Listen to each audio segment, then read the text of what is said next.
She had travelled 2,000 miles to escape him. Now he was standing 50 feet from her porch with 3 armed men and a forged warrant offering $500 in gold for her body. Beside her stood a man with a broken leg, a long rifle, and eyes the colour of winter steel. What happened in the next 11 seconds on Thunder Ridge would be remembered for 31 years. This is the story of the widow who came to Thunder Ridge. The stagecoach wheels ground to a halt in mud the colour of old blood. Rain fell in sheets across the single muddy street of Cedar Falls, Colorado territory, drumming on the canvas roof of the Wells Fargo coach like impatient fingers. Inside, a young woman pressed her forehead against the cold window glass and watched the world she had travelled 2,000 miles to reach. It was not a town. It was a wound in the wilderness. 12 wooden buildings leaned against each other like drunks holding one another upright. Smoke rose from 3 chimneys. A single yellow lamp burned in the window of a place called the Grand Hotel, though there was nothing grand about it. Beyond the buildings, the forest rose dark and endless. Toward the mountains she could not see through the rain. Cordelia Hartwell drew in a breath that tasted of wet wood and wood smoke, and something else she could not name. The smell of distance, the smell of no turning back. She was 24 years old. She had $3.40 sewn into the lining of her travelling dress. She had a cameo brooch at her throat that had belonged to her mother. She had a letter folded so many times the creases had worn through to tiny holes of light, and she had nothing else in the world. The driver opened the door. Rain blew in. "End of the line, miss. Cedar Falls. You sure somebody's coming for you?" She nodded because she could not trust her voice. She stepped down onto the wooden plank that served as a step, and her travelling boots sank into mud to the ankle. She felt the cold water seep through the stitching. 3 men stood beneath the overhang of the general store across the street. 3 men so still they might have been carved from the wood of the building behind them. The rain fell around them, but did not seem to touch them. They wore long oilskin coats, dark with wet. They wore wide hats pulled low, and they watched her with a stillness that belonged to wolves and men who had learned to wait. The tallest one stepped down into the mud and began to walk toward her. He was enormous, not tall the way a young man is tall before he is filled out, tall the way a mountain is tall, 6 feet 4 inches of weather-hardened bone and muscle beneath that oilskin coat, a weathered face under the brim of the hat, a jaw that had known pain and learned to hold it, and a scar pale as bone running from his temple down into the dark growth of beard along his jaw. Eyes the colour of steel that had been in the forge too long, eyes that had seen things. He stopped 2 paces from her and removed his hat. Water ran from the brim and pattered into the mud. "Miss Hartwell." It was not a question. His voice was low and unhurried, the voice of a man who did not waste words because he had learned that words could get a man killed. "Yes," she said. "I am Silas Blackwood.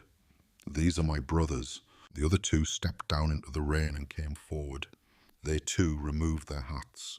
One was perhaps 6 years younger, with the same grey eyes, the same dark chestnut hair, but a gentler mouth.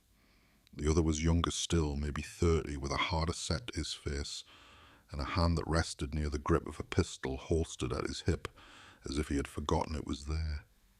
"Josiah," said the middle one. He bowed his head a 1/4 inch. "Elijah," said the youngest. He did not bow his head.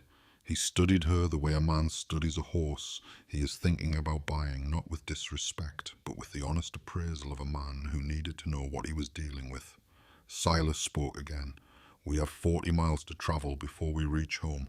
The rain is turning to snow above 3,000 feet.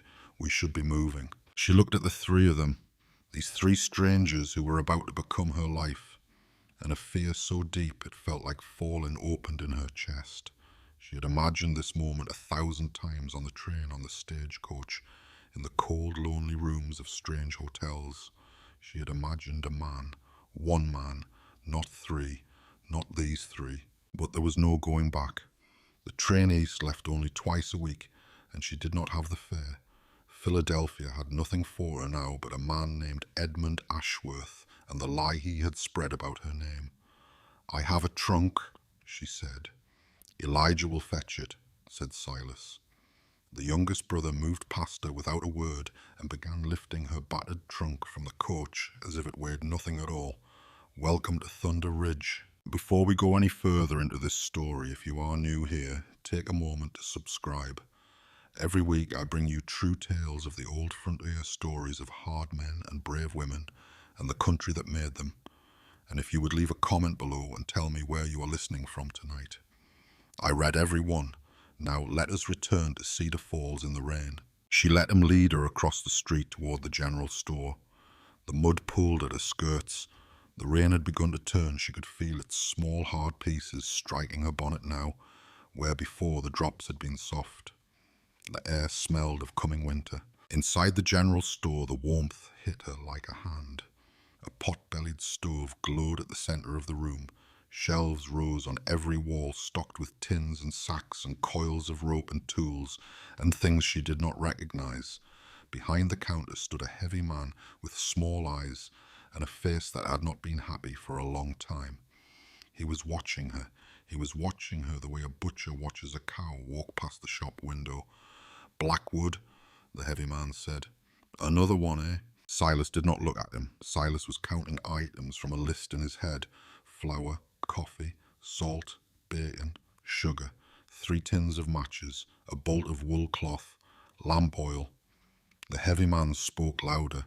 "She lasts longer than the last one, you figure, or she gonna break come January like the rest of 'em." Cordelia felt her face go hot. There had been no last one. She knew it in her bones. This man was building something out of nothing, trying to put her in a place she did not belong. The old shame from Philadelphia came up the back of her throat. Men like this had been speaking about her for 3 months. Men who had never met her. Men who had decided what she was because it was easier than knowing what she truly was. Elijah moved before anyone else could. He came off the wall where he had been leaning, and he was halfway to the counter before Silas even raised his hand. Eli. One word. Quiet. The youngest brother stopped as if he had walked into a wall. He did not turn. He did not look away from the shopkeeper. But he stopped. Silas set his list down on the counter. He placed both hands flat on either side of the paper. He still did not look at the shopkeeper. He looked at the paper. "Her name is Mrs. Blackwood." The shopkeeper made a sound that was trying to be a laugh and did not quite reach. "Now hold on, Silas. You will sell us what is on that list at the price marked, and you will do it without another word about my wife, or we will take our business to Benson at Silver Creek. I reckon Benson would like the $400 a year we spend in your store. What do you reckon, Granger?" The shopkeeper called Granger looked down at the paper. He looked at Silas. He looked at the scar on Silas's face. He looked at the way Elijah stood with his weight shifted onto the balls of his feet. He swallowed. $400 is $400, Granger said. "It is, said Silas. Granger began to read the list. Cordelia stood in the warmth of that store, and she felt something in her chest she had not felt in 3 years. She did not know what to call it, not yet, but it was the feeling of standing behind a wall that a man had built with his body and knowing that wall would not move. The shopkeeper filled the order. Silas paid in gold coin. Josiah and Elijah carried the provisions out to the wagon in silence while Silas settled the account. Cordelia stood by the stove and let the warmth work into her bones and tried to understand what had just happened. When it was time to leave, Silas held the door for her. His eyes met hers as she passed under his arm. They were not soft eyes, they were not warm eyes, but they were honest eyes, and she had not been looked at with honest eyes for a long time. They loaded her into the wagon. Silas took the reins. Josiah rode alongside on a big bay gelding. Elijah rode drag on a paint horse that seemed too spirited for the weather. The wagon lurched forward. The muddy street of Cedar Falls fell behind them. The forest swallowed the road. She sat on the wagon bench beside Silas Blackwood, and she said nothing for a long time. The rain hardened. The rain became sleet. The sleet became snow. The world turned white. "It is 40 miles, she said at last. "Yes." "Will we make it before dark?" "No." She waited. He did not elaborate. "Then what?" "Then we camp." There is a line cabin at the 18th mile. We will sleep there and go on in the morning. Unless the snow worsens, then we stay until it clears. I see. She did not see. She was a girl from Philadelphia. She had never slept under a roof that was not her own. But she said I see because that was what a proud woman said when she did not know a thing. He glanced at her. It was the first time he had looked at her directly since the general store. His gray eyes took her in, the thin city coat, the bonnet wet through, the gloves that would not last a mile. He reached behind the bench and drew out a folded wool blanket that smelled of horse and wood smoke and something faintly of pine.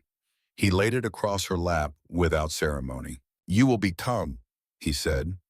Speak up before your fingers go numb. A woman does not need to be brave in a wagon when there is a blanket to be had. She pulled the blanket up to her shoulders. It was the heaviest thing she had ever touched. Thank you, Mr. Blackwood. Silas. Silas. They rode on into the dark. The line cabin was a single room with a stone fireplace and a dirt floor and 2 sets of bunks built into the walls. There was firewood stacked inside. There was a kettle and a skillet hanging from pegs. There was nothing else.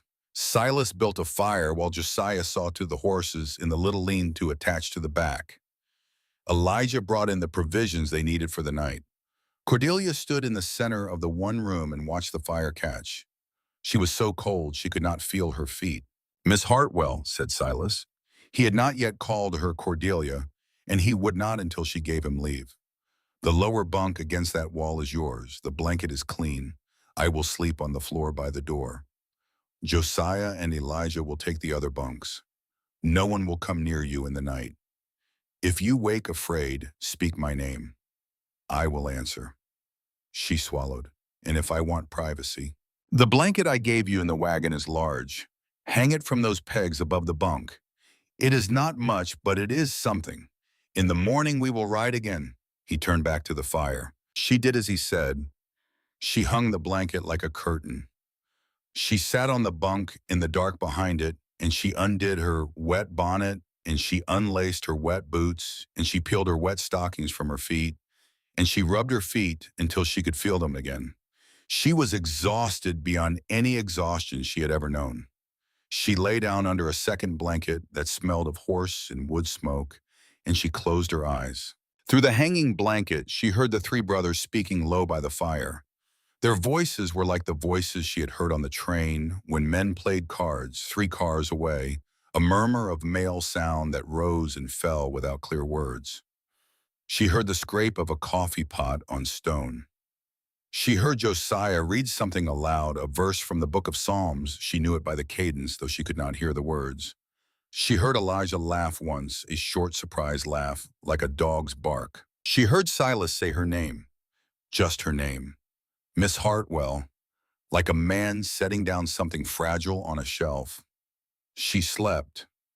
In the morning, the world was white, 3 inches of new snow on top of the mud. The sky was still low and gray, but it was not snowing now. They ate biscuits and fatback and drank coffee so strong it made her eyes water. By 8 o'clock, they were moving again. The road climbed. The forest closed in. The air thinned. By noon, she had seen 3 deer, 2 elk, and a single black bear that regarded them from 50 yards away before turning and shambling back into the trees. Elijah rode ahead and behind the wagon by turns. Josiah rode beside her window and said almost nothing but twice when she looked out, he was smiling very slightly as if pleased to have her there. The world was enormous. Philadelphia was not a place that had trained her for this. In Philadelphia, you could see a tree. Here, a tree was nothing. Here, the trees rose 200 feet into the sky, and they stood in their tens of thousands, and the wind in them sounded like an ocean she had never seen. Late in the afternoon, they came around a bend in the road, and Silas drew up the wagon. Thunder Ridge, he said. Before them, the land opened into a high meadow. Snow lay on the grass like a sheet spread out to dry. Beyond the meadow, the mountain climbed dark with pine white on the high places. And on the near edge of the meadow, set back against the trees, so that its back was protected, and its face looked out over the open ground stood a cabin. She had pictured a cabin. In her mind it had been small, a shack, a lean-to, something thrown together by men who had not cared where they slept. This was not that. This was a house. A two-story house of peeled logs fitted so tight she could not have slid a knife blade between them. The roof was steep to shed snow. The chimney was stone and wide as a man's shoulders. There was a porch along the front where a person could sit of an evening and watch the meadow. There was a barn to the side. There was a smokehouse. There was a spring house over a cold stream. There was a small fenced garden where the last of the summer crops had been turned under. There was the look of a place a man had built to last. "You built this," she said. "My father began it in the spring of 1870, Silas said.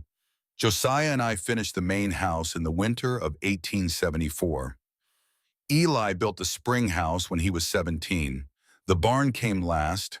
We added the second story after our mother died, so she would not have to climb the loft ladder."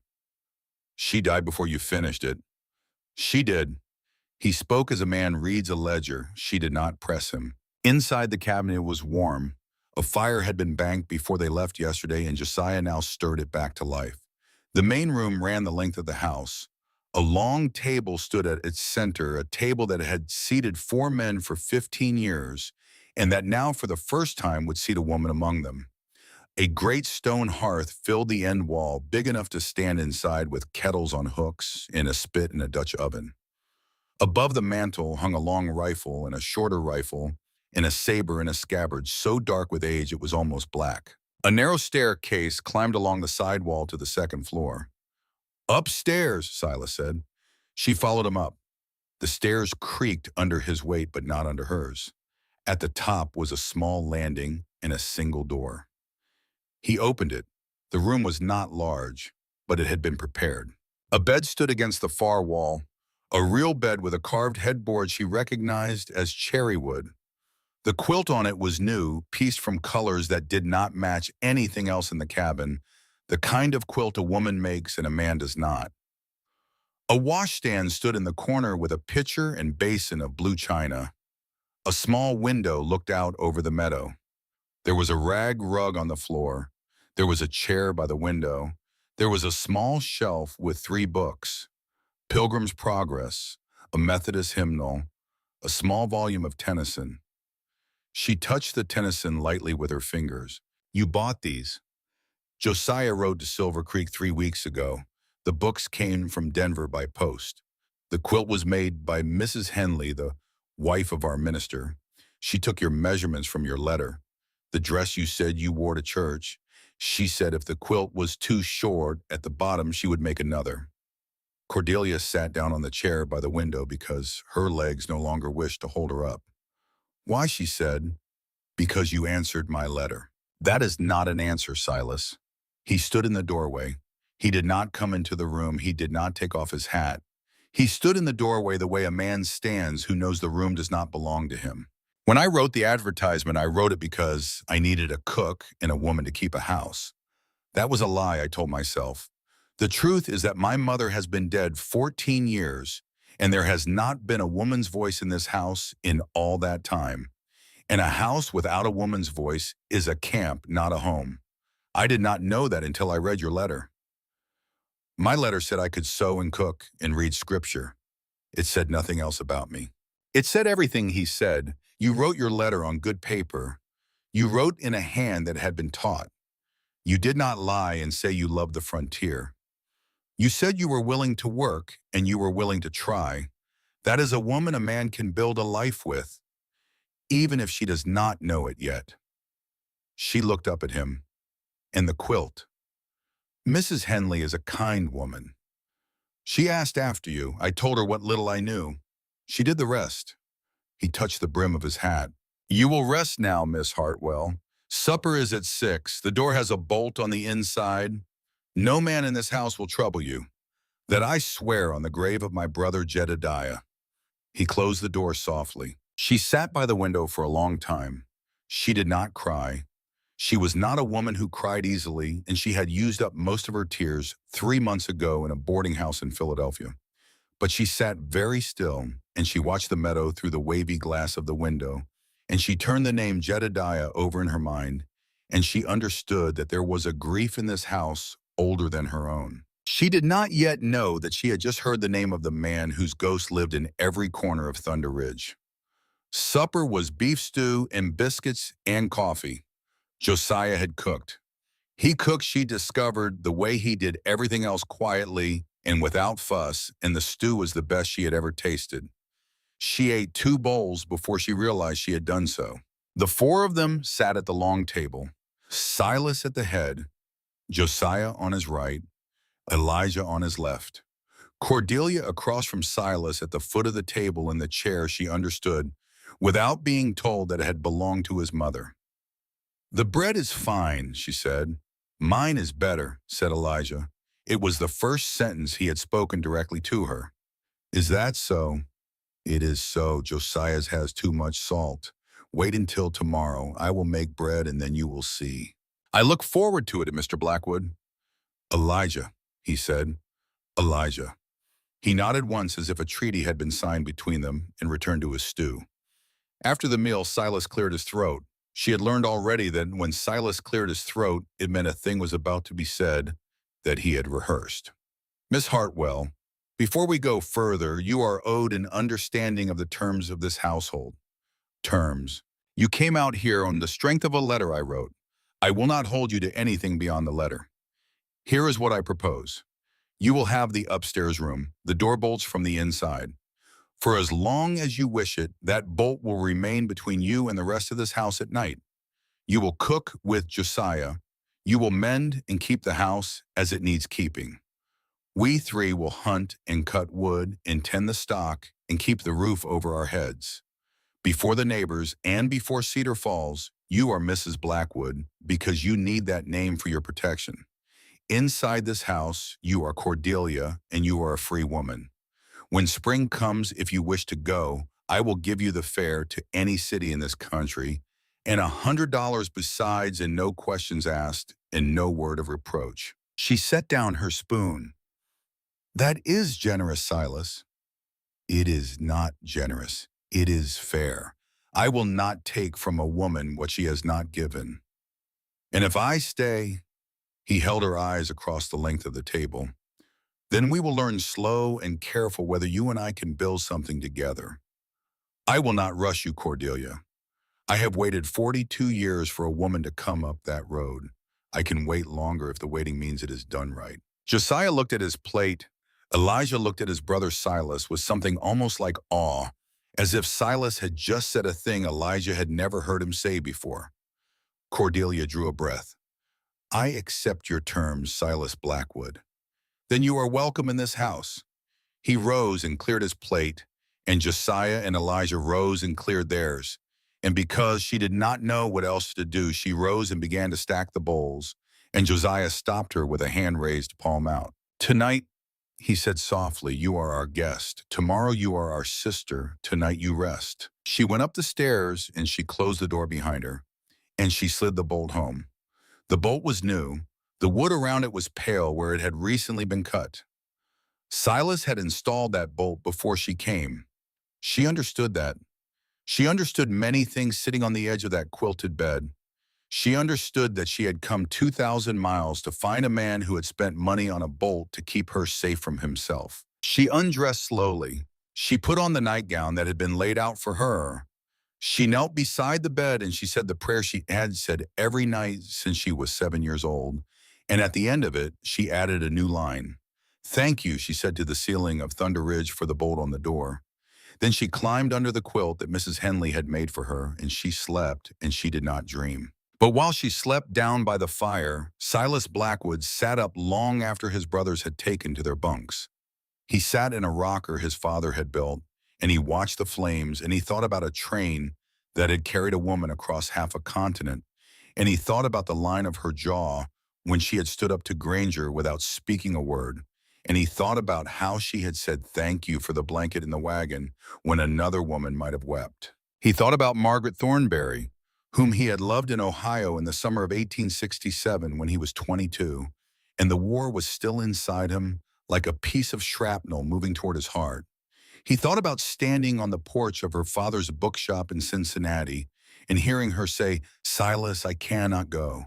Silas, I need streets. I need neighbors. I cannot go into the wild with you." He had believed for 20 years that Margaret had taught him the only true lesson a man needs, that a man who loves is a man with a wound that will bleed out, that a man is best alone because alone a man needs only himself and the mountain and the work of his own hands. He had believed that until a letter came on good paper in a careful hand from a woman in Philadelphia who did not promise to love him and who did not lie. Now in the firelight of the cabin he had built, Silas Blackwood understood that the lesson Margaret had taught him had been the wrong lesson. The lesson had not been that love is weakness. The lesson had been that he had loved the wrong woman. He did not know yet what the right lesson was. He only knew that a woman slept under his roof tonight who had walked out of a Philadelphia boarding house with $3 in a brooch and climbed on a train because she had nowhere else to go. And she had not once in 12 hours of his company complained or wept or demanded a single thing. He banked the fire. He rolled himself in his blanket on the floor by the door. He slept with the long rifle within reach of his hand, as he had slept every night since Chickamauga, for old habits do not die in a man who has lost too much. The next 3 weeks were the gentlest of her life. She did not know that was what they were while they were happening. She thought only that each day felt slightly more solid than the day before, as if the ground beneath her were firming up after a long thaw. She rose at dawn because the brothers rose at dawn. She cooked with Josiah in the mornings. She mended in the afternoons, slowly teaching herself what a frontier garment had to endure that a city garment did not. In the evening, she read aloud from the Tennyson because Josiah had asked shyly on the fourth night if she would, and because Silas had said nothing but had sat in his rocker with his hands folded and had closed his eyes as she read. Josiah taught her to split wood. This was not a simple thing. She had imagined it was a matter of strength. She learned it was a matter of reading the grain, of letting the weight of the axe do the work of finding the line in the log where the wood wanted to go. Not with your arms, Miss Cordelia. With your whole self, let the axe fall. He stood behind her. He did not touch her. He only showed her with his own hands in the air what his hands meant. When she split her first log cleanly in two, she turned to him with such a look of astonishment that he laughed. It was the first time she had heard Josiah laugh.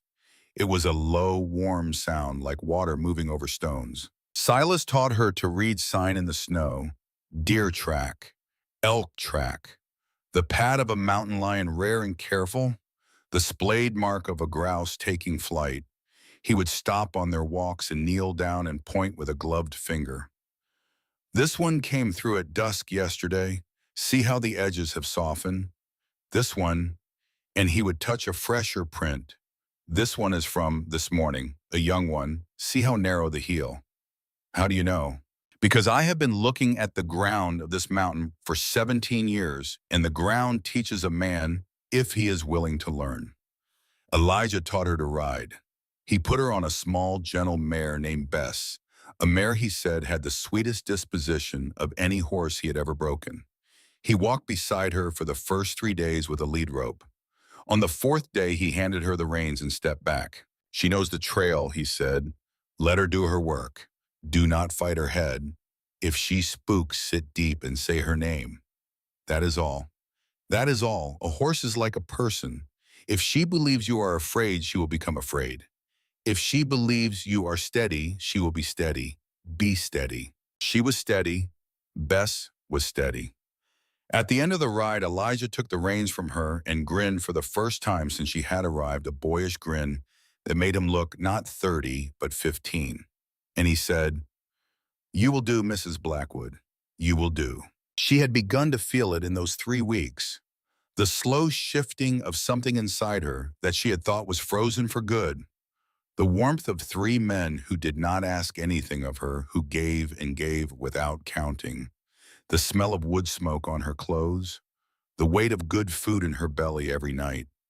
The sound of male voices talking low around a fire while she read Tennyson aloud and watched Silas close his eyes. She had begun to feel for the first time since her mother and father had died that she was somewhere she belonged, which is why on the 22nd day, when Elijah rode back from Cedar Falls with the mail and with a second piece of paper folded tight and tucked into the inside of his coat, the feeling that broke over her was so close to grief that she thought she might fall down. He handed Silas the paper at the supper table. He did not speak. His face had gone the color of old ash. "Eli," said Silas, "what is it?" "Read it," said Elijah. Silas read it. He read it twice. He folded it once and he laid it flat on the table beside his plate. He looked at Josiah. Josiah was watching his brother's face, and Josiah had also gone pale. "Cordelia," said Silas. He did not look at her. "Yes. Does the name Edmund Ashworth mean anything to you?" The silence in the cabin became an animal. She could hear the fire. She could hear the wind under the eaves. She could hear the pulse in her own ears. "Yes. I thought it might." He slid the paper across the table to her hand. She took it in fingers that had gone numb. It was a telegram, sent from Denver, signed by a man named Sheriff Blake Hartford, whom she did not know. "Silas, a rich man out of Philadelphia named Edmund Ashworth, has arrived at the Palace Hotel and is asking after a young woman named Cordelia Hartwell. He has 3 men with him who are not the kind a preacher keeps company with. He has money and he is spending it. He has been told she came west. He has not yet been told where. Be careful. Blake." She laid the telegram down on the table. Her hand was shaking. She put the shaking hand in her lap and she put the other hand over it. "Silas," she whispered, "I did not mean to bring this to your door." Silas Blackwood did not answer her at first.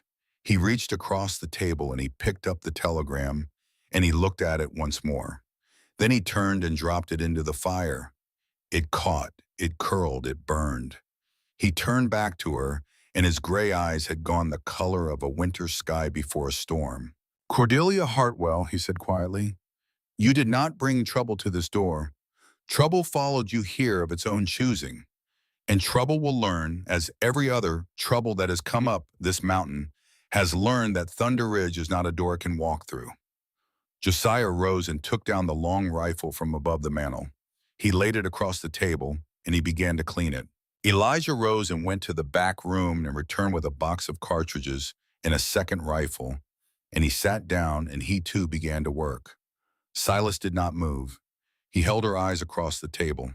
"Eat your supper, Cordelia. The stew will get cold, and then you will tell us in your own time and your own way the story of Mr. Edmund Ashworth of Philadelphia. Because a man who rides up this mountain with hired guns is a man my brothers and I will need to know the shape of. And then we will see what is to be done." She did not know how she did it, but she picked up her spoon and she ate. Outside the window of the cabin, the first hard snow of winter began to fall on Thunder Ridge.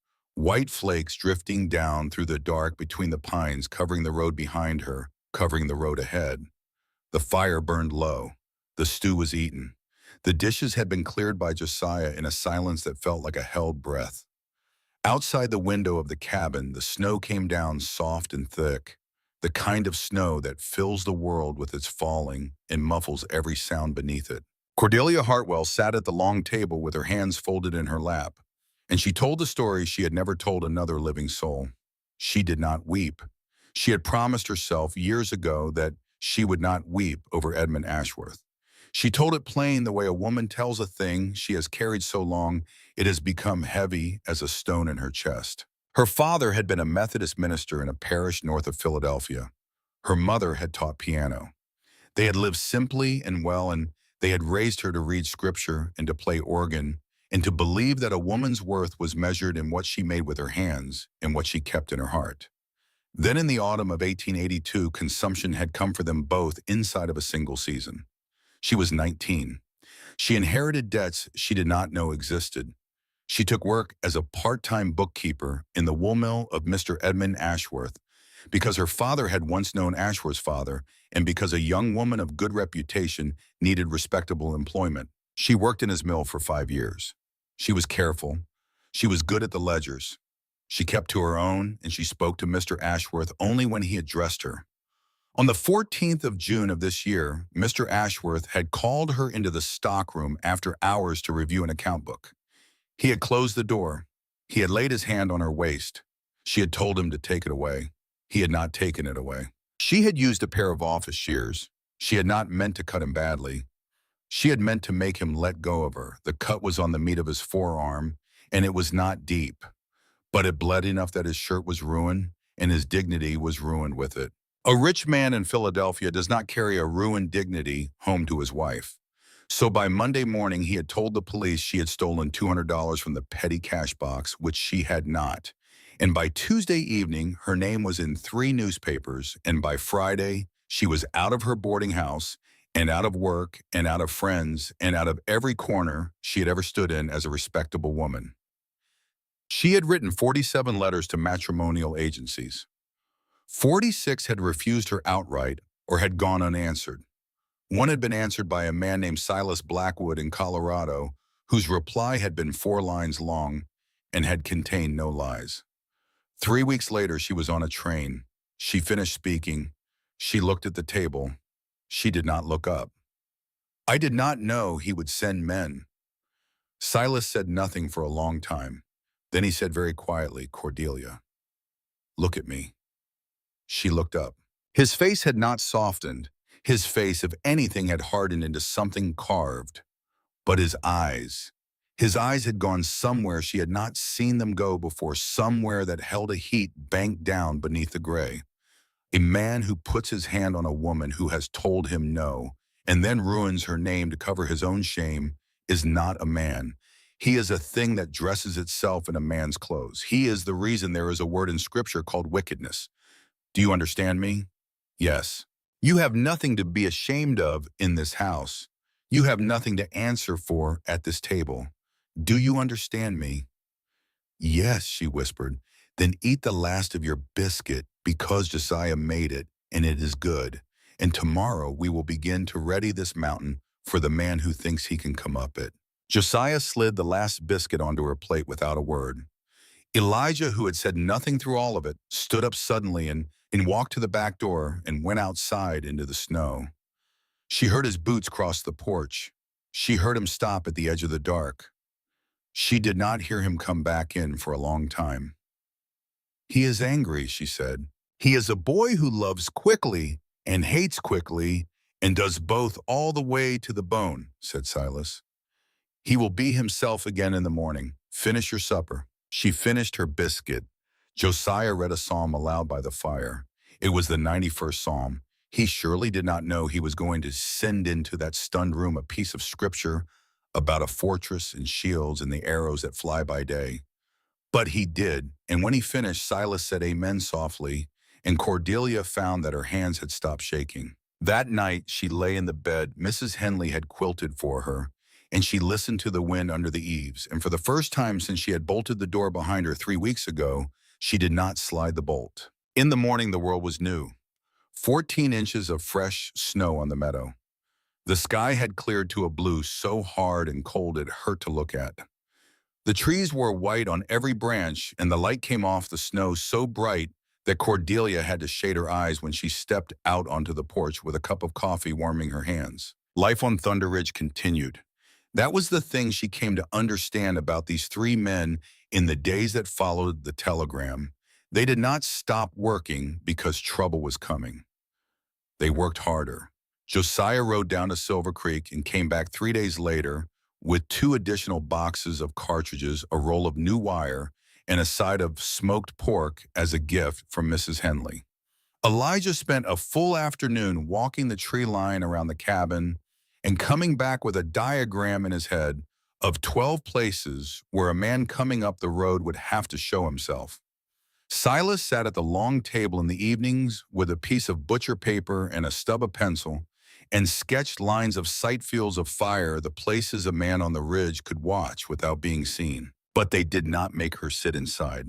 They did not treat her like porcelain.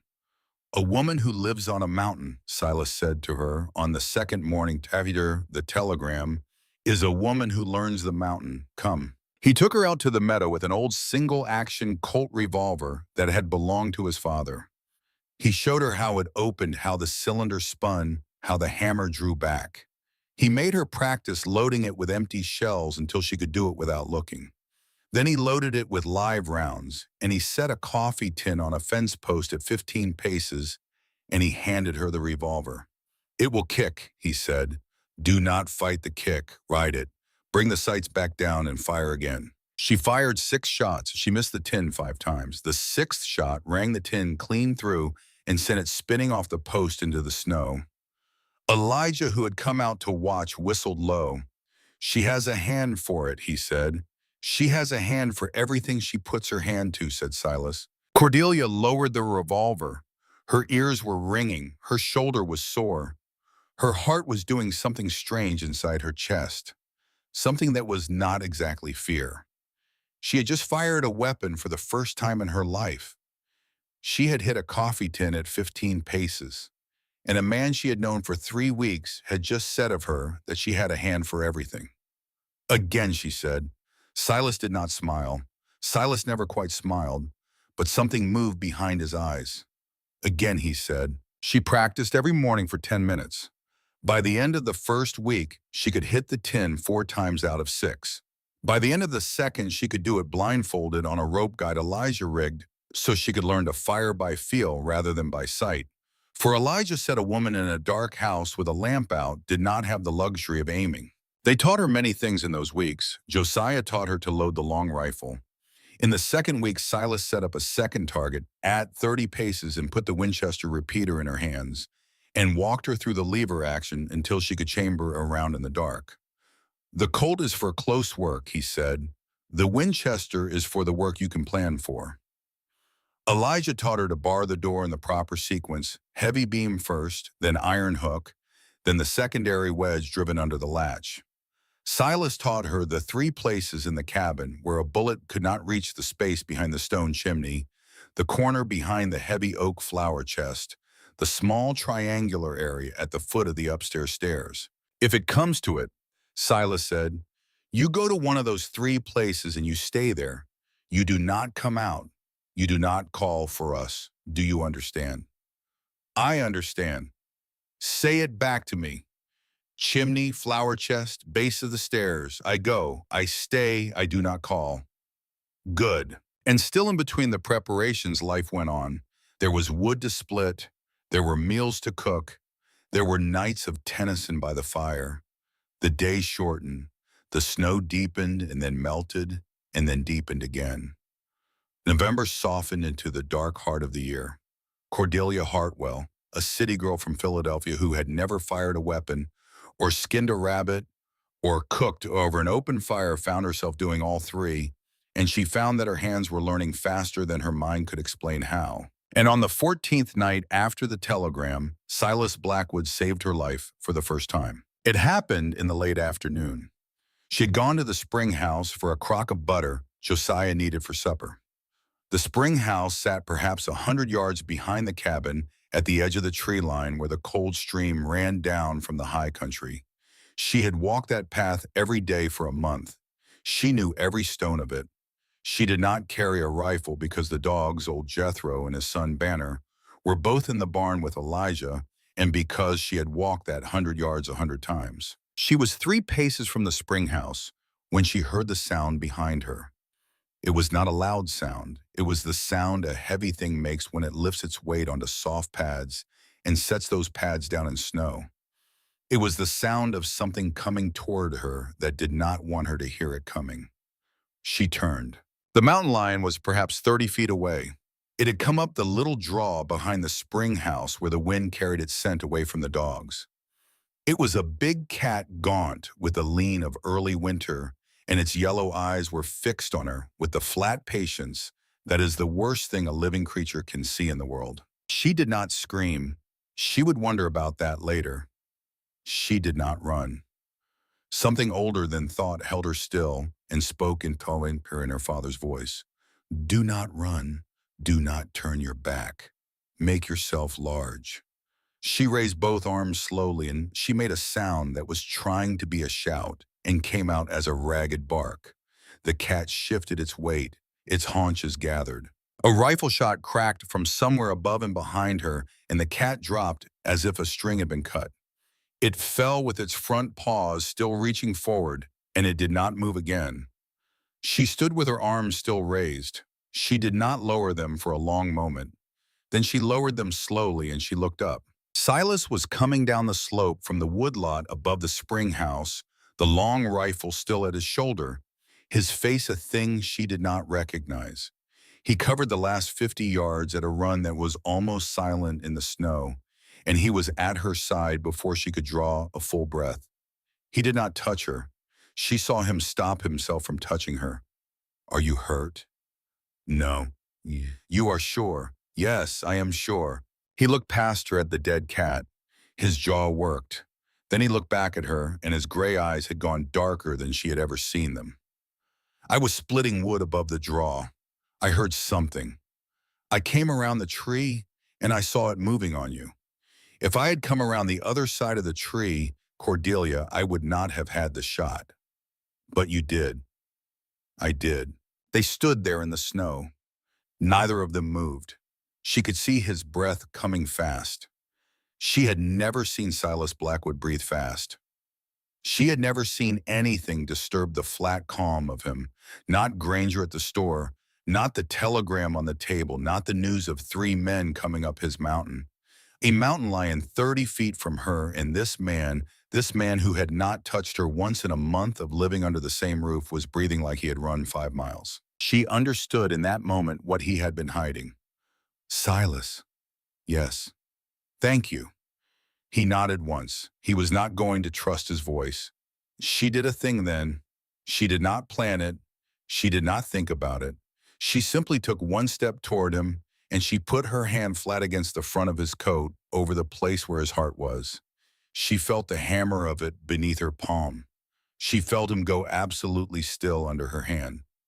"Your heart is racing." "Yes." "Why?" He looked down at her. The scar on his cheek was very white against the weathered skin. His mouth was a hard line.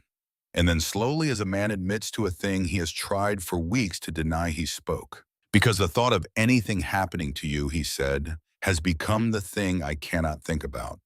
Because I have sat on a porch in Ohio 20 years ago and watched a woman tell me she would not come with me, and I told myself that day that I would never love a woman again as long as I lived.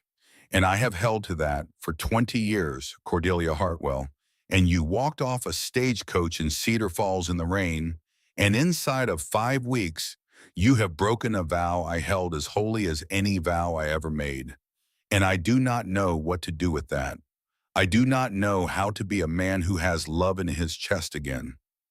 I have forgotten the shape of it." She did not move her hand. His heart was slowing now beneath her palm, returning to its steady rhythm. "I never learned the shape of it in the first place," she said. "So we are both at a disadvantage." He made a sound that was almost a laugh.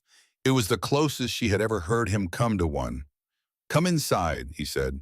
"Josiah will want his butter, and I will need to skin that cat before the coyotes come for it." She took her hand off his chest. She picked up the fallen crock of butter from where she had dropped it. She walked beside him back to the cabin through the snow, and she did not speak because there was nothing else that needed saying yet.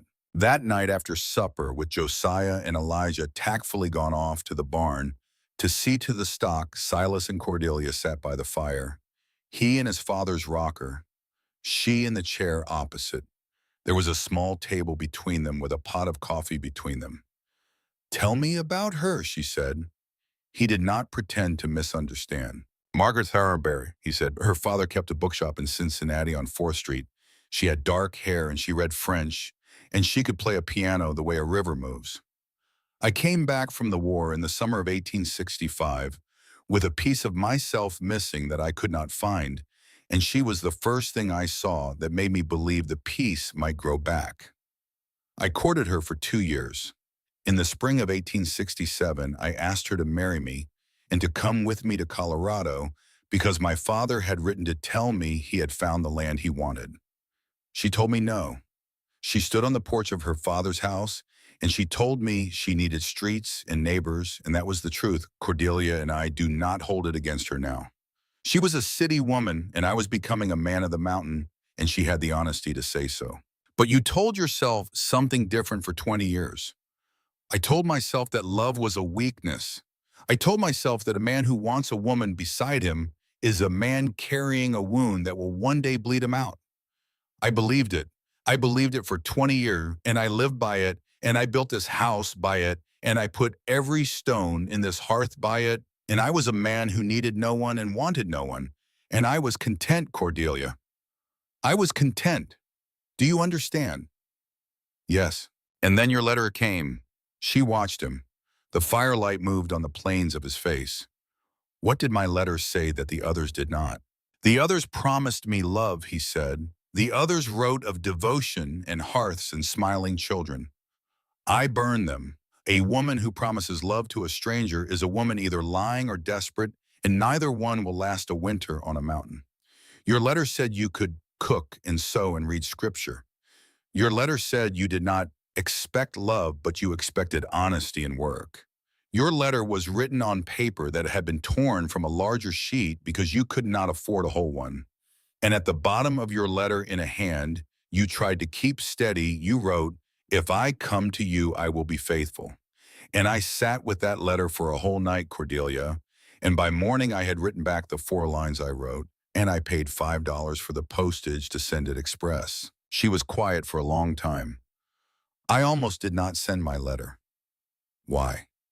Because I did not know if I could do it.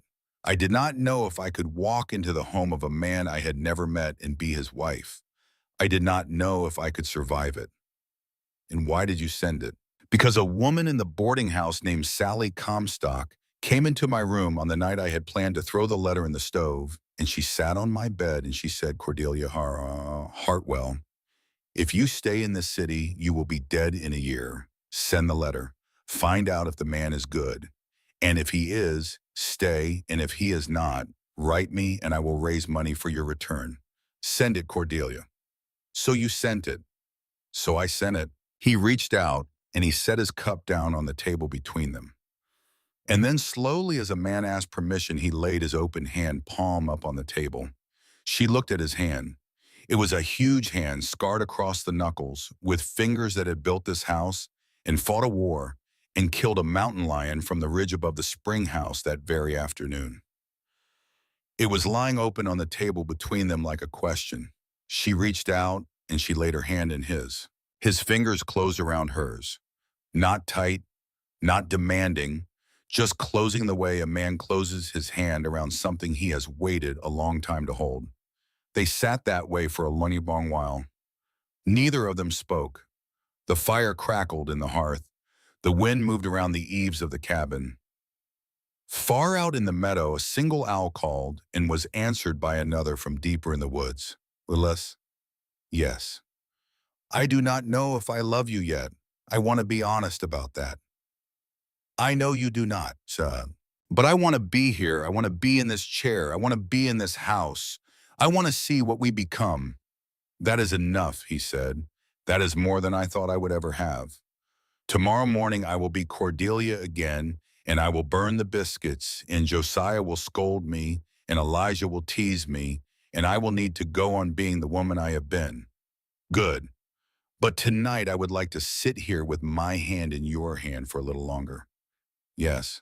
They sat until the fire burned down to embers. They did not kiss.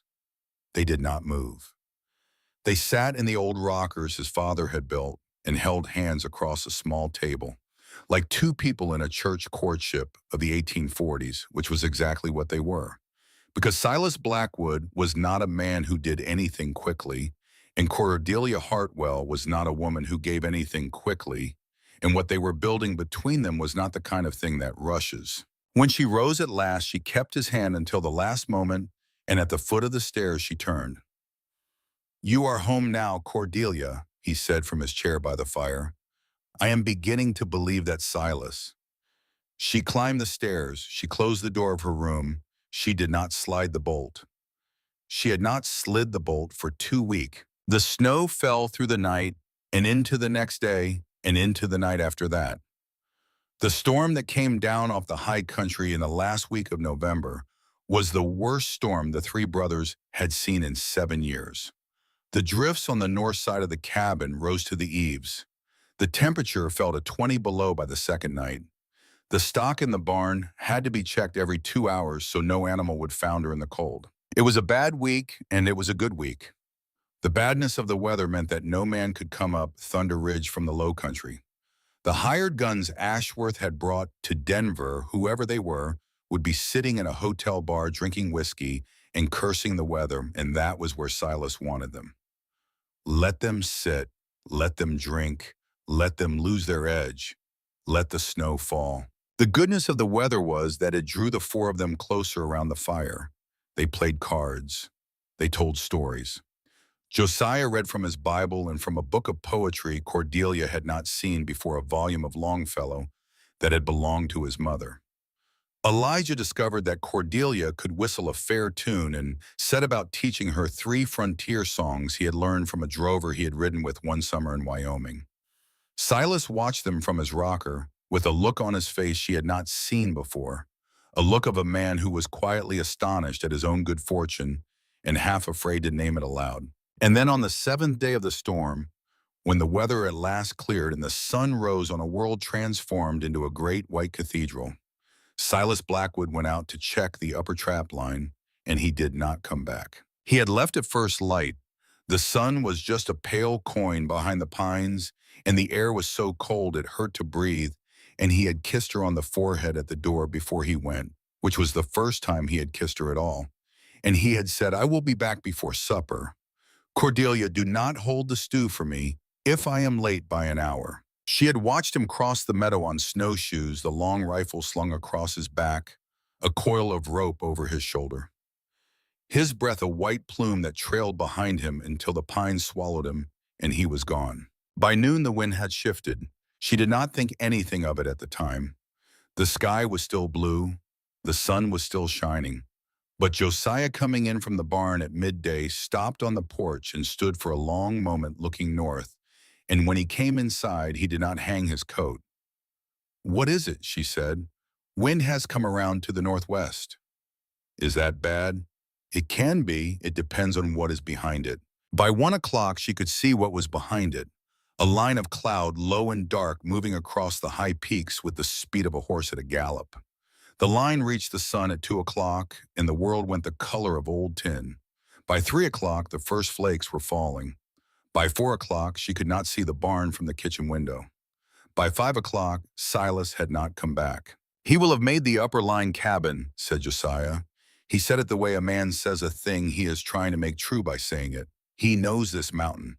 He will have gone to ground when the wind shifted." "If he saw it shift in time," said Elijah, and Josiah gave him a hard look. "He saw it, brother." "Maybe. He saw it." They ate supper in silence. The stew Josiah had made was excellent. Cordelia could not taste it. She chewed and she swallowed, and she watched the window where the snow now came sideways and piled against the glass, and she set down her spoon. "How far is the upper line cabin?" 3 miles, said Josiah. "By the trail." "And off the trail." "A man does not go off the trail in this, Cordelia. A man keeps to the trail he knows." "Silas is a man who knows the whole mountain." "Yes. So he might take a shortcut." Josiah was quiet. Elijah was not. He would not take a shortcut in a blizzard. "Unless he did not see the blizzard coming in time, Cordelia said, in which case he would take the shortest way to shelter, which might not be the upper line cabin." They looked at her. "I have been here 1 month," she said, "but I have listened. I have listened to every word all 3 of you have said about this mountain. Silas told me on the day he taught me to read the tracks in the snow that there is a slot between the 2 ridges where the trail cuts across a shoulder of rock, and that the slot is bad country because a man can lose his footing there if the snow covers the ice. Am I wrong?" "You are not wrong," said Elijah. "Then one of you will go up the trail to the upper cabin, and the other will go to the slot, and I will stay here and keep the fire and boil water and ready the bed." "Cordelia," said Josiah, "this storm is bad." "I know. Men die in storms like this." "I know that too. That is why you have to go now. Both of you, go." They went. Elijah took the slot. Josiah took the upper trail. They each took a lantern and a coil of rope, and they rode out into a world that had narrowed to 10 feet in any direction, and they were gone.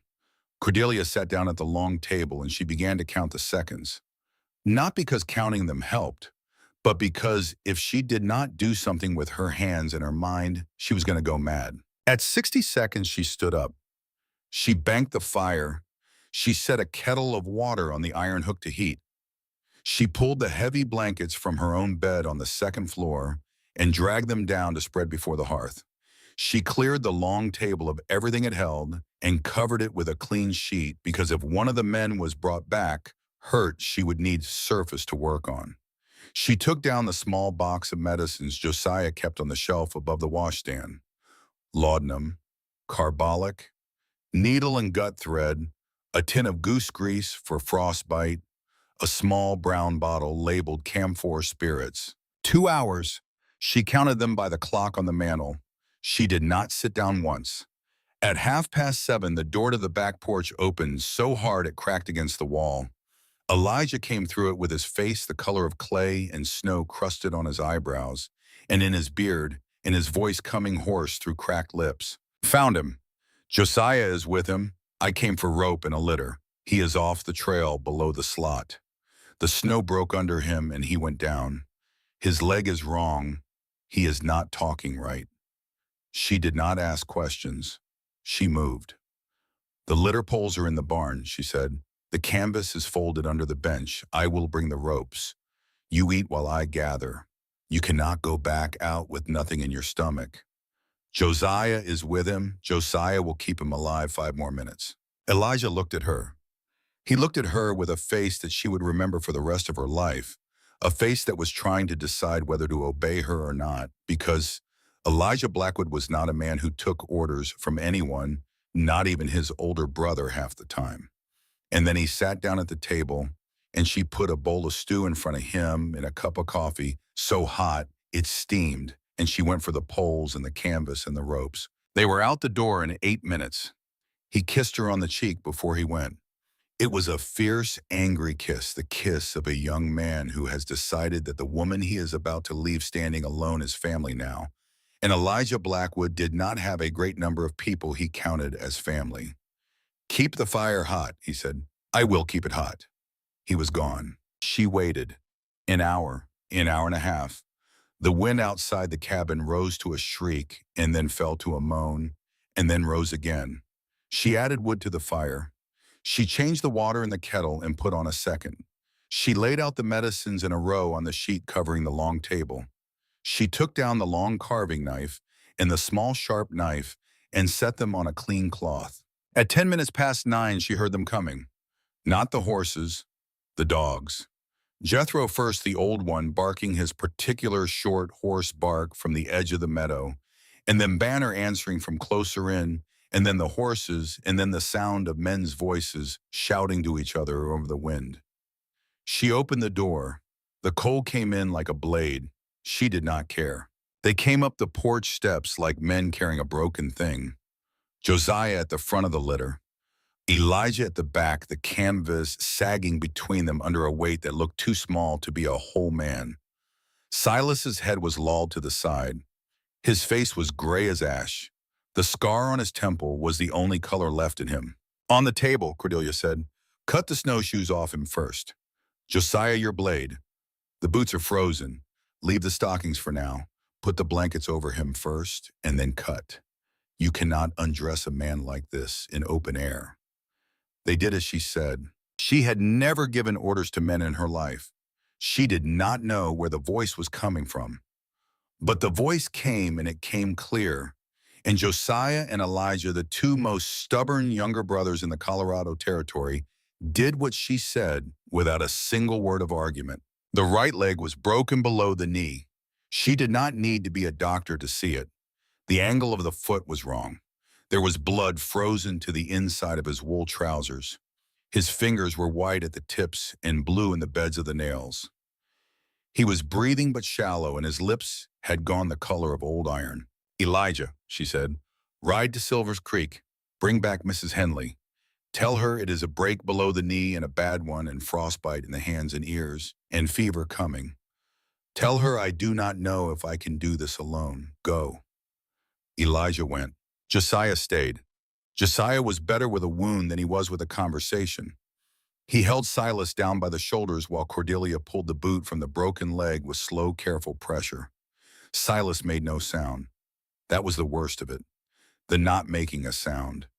A conscious man screams when you pull the boot from a shattered leg. A man who does not scream is a man halfway out of the world. "We have to set it," Josiah said. "Yes. Now, before he wakes, before the shock passes and the pain comes up." Yes, she had never set a bone. She had read about it once in a book, in her father's study, in a volume of home medicine written for country ministers who might be called to help in extremity. She remembered the words. She remembered the line drawings. "Pull steady," she said, "not a jerk. Steady pressure until you feel it seat. I will hold him down." "You are not strong enough to hold him down." "I will hold him down. Pull the bone." Josiah pulled. Silas's back arched off the table, and he made one sound, then a sound she did not want to remember later but would never forget. And then he went slack and still. She thought for one black moment that he had died, but his chest was still rising. Josiah felt along the break with his fingers, and he nodded once. "It is seated. The leg is straight. We need to splint it. The kindling basket. There are 4 straight pieces I set aside." He fetched them.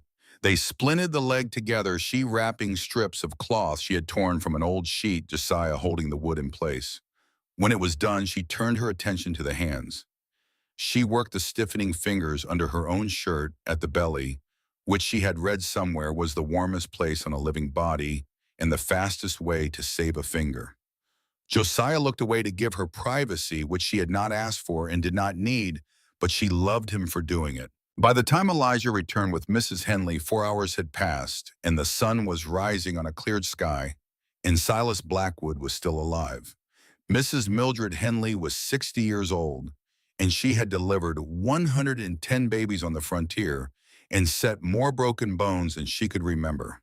She came through the door in a blue wool coat that had seen 20 winters, and she took off her gloves, and she washed her hands at the basin, and she said, "Cordelia, show me what you have done." Cordelia showed her. Mrs. Henley looked at the splint. She looked at the hands, pink again now where they had been white. She looked at Silas's face. She touched the pulse at his throat. She nodded once firmly, the way a woman nods who is pleased. "You have saved this man's life, child." Josiah saved it. Josiah set the bone. You kept the leg warm and the fingers from falling off, and the fever down with the camphor I see by the bottle. You knew what to do. I did not know. I was guessing. You knew. Mrs. Henley turned and looked at her, and her old eyes were bright and fierce. A woman who does not know does not do what you did in the order you did it. You knew. Do not tell yourself you did not. Mrs. Henley stayed 3 days. She helped Cordelia change the dressings. She helped her spoon broth into Silas's mouth when he could not yet swallow solid food. On the afternoon of the second day, as the 2 women sat by the fire while the men slept, Mrs. Henley said, "How long have you loved him?" Cordelia looked at her hands. "I do not know that I do. Not yet." "Child," said Mrs. Henley, "you rode out into a blizzard for him in your mind before his brothers even left the cabin. You ordered the 2 most headstrong men in this county to their tasks, and they obeyed you without a word. You set a bone by lantern light in your own kitchen. You did not flinch, you did not weep, you did not fall down when it was over. A woman does those things for a man she does not love, does she? I have known him for 5 weeks. I knew Nathaniel Henley for 3 when I married him. I will be married to him 41 years this Christmas. Time is not the measure, child. The measure is whether the heart knows the thing when the heart hears the thing." Cordelia said nothing. Mrs. Henley did not press her. Silas came up from the fever on the 4th day. He opened his eyes and he saw her sitting beside the bed they had made for him on the floor near the fire, and he said, "Cordelia, I am here. Eli told me. On the trail, he told me you sent them both out. He told me you held the mountain together. Your brothers held the mountain together. I boiled water. Do not do that."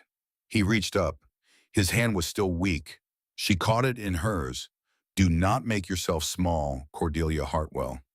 You are not a small woman. You never were. Do you understand me?" "Yes." "Good." His eyes closed again. He did not let go of her hand. Over the next 10 days, the color came back to him.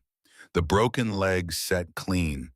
The frostbite on the fingertips cost him the smallest joint of the smallest finger on his left hand, and nothing else, which Mrs. Henley said was a miracle and a testimony to the camphor and to the quick, warm hands of the girl who had worked them. He could sit up by the 5th day. He could speak for long stretches without tiring by the 7th. By the 10th day, he was asking to be let up, and Mrs. Henley was laughing at him, and Cordelia was pushing him back down, and Josiah was carving him a crutch out of a piece of seasoned hickory. And every night when the others had gone to their beds, Cordelia brought her chair over close to his pallet by the fire, and she took his hand and she sat with him in the quiet. And they did not always speak, but sometimes they did. And sometimes he told her a thing about his brother Jedediah, whom she had not heard before. And sometimes she told him a thing about her father, the minister. And sometimes they simply sat with their hands wound together and let the firelight do the talking. On the 12th night, he said, "Cordelia, yes, come here." She stood and she bent over him, and he lifted his good hand and put it behind her head, not pulling, only asking, and she lowered her face to his, and he kissed her on the mouth. He had kissed her forehead at the door on the morning of the storm, and that had been the first kiss of one kind. This was the first kiss of the other kind. It was not a hungry kiss. It was not a desperate kiss. It was the kiss of a man who had come back from somewhere very cold and found something very warm, and who was saying thank you with his mouth because he did not have words enough to say it any other way. When she lifted her head, she saw that his eyes were wet. She had not seen Silas Blackwood's eyes wet. She knelt beside him. She pressed her forehead to his forehead. "I am home now," she whispered. "I understand what you meant. I am home." "Yes." That was all either of them said. The next morning brought a change in the weather and a change in the mail. A second telegram came up from Denver, carried by a rider Elijah met halfway down the Cedar Falls Road, and this one was not from Sheriff Hartford.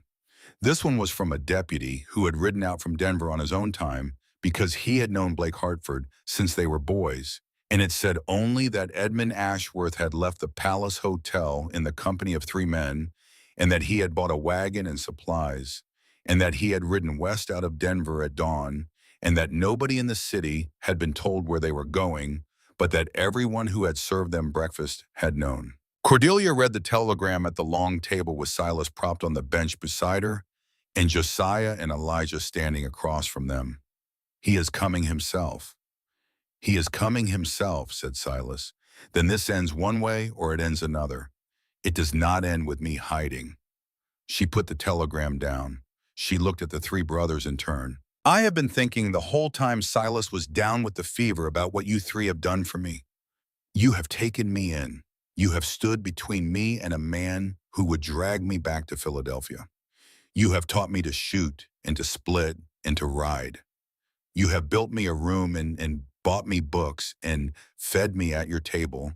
And now, because of me, your oldest brother lay 3 days between life and death on the floor of his own house. Because of me. Because Edmund Ashworth would not have come up this mountain if I were not here. And now he is bringing 3 men with guns to a cabin with 1 man who cannot walk." "Cordelia," said Silas. "Let me finish, Silas. I have thought about it a long time, and I mean to say it once." She reached up to her throat, and she unpinned the cameo brooch that had been her mother's, and she laid it on the table.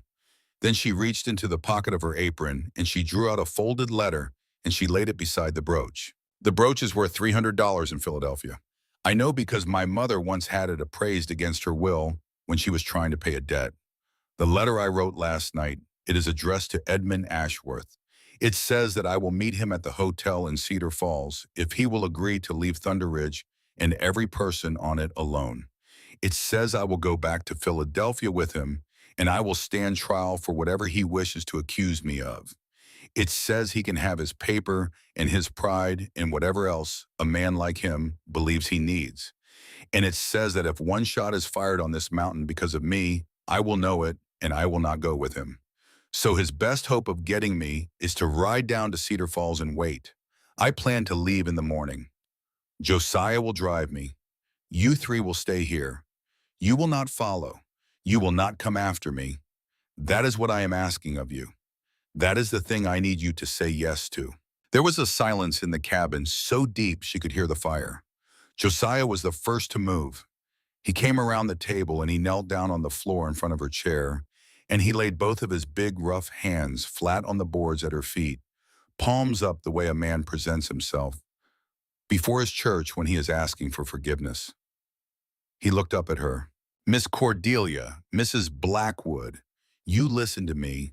I have called you sister for 4 weeks. I have watched you set a bone and save my brother's life. I have watched you ride out an animal when any woman I ever knew would have run. If you get in that wagon tomorrow, I will unhitch the team myself, and if you walk down that road on foot, I will pick you up and carry you back to this house. I will not let you go to that man. I have buried one brother in my life, and I will not bury you. You are not cargo, Cordelia. You are not a debt to be paid. You are a Blackwood, and you are staying. Elijah went down on one knee beside him. He did not speak for a moment. When he did, his voice came rough and low, and he did not look at her because he was not ready to let her see his face. I am 30 years old, Cordelia, and until 5 weeks ago, I had never called any woman anything but ma'am in my life. I called you that the day you came. I called you Mrs. Blackwood that night at the supper table. But the night of the blizzard, when you put that bowl of stew in front of me before you sent me back out into the storm to find my brother, you stopped being Mrs. Blackwood to me. You started being my sister, and a man does not send his sister to the likes of Edmund Ashworth. Not while his heart still beats inside him. Not for any reason that was ever thought of on this earth. Silas was last. He did not kneel because he could not kneel with the leg, but he reached across the table and he covered her hand with his own, and he held it there. And when he spoke, he did not look away from her for a single second. Cordelia Hartwell, I wrote that advertisement 7 months ago because I thought I needed a woman to cook and to mend. That was a lie I told myself, and I have told you about it already.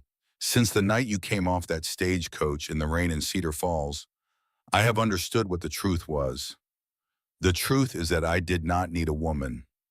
I needed you. Only you. I did not know your face until you stepped off that wagon, and I did not know your name until you said it, but I have known in my bones for 5 weeks that I did not write that letter to an agency in St. Louis. I wrote it to you, across 2,000 miles of country, and through all the lies Edmund Ashworth was telling about you, I wrote it to you and you answered. And now you think I will sit in this cabin and watch you walk back down that road to him because you are afraid I am going to lose my life, Cordelia. A man has one life. I would rather spend every hour of mine standing between you and Edmund Ashworth than 1 hour of mine without you in this house. That is not bravery. That is not sacrifice. That is the plainest arithmetic a man ever did. Do you hear me?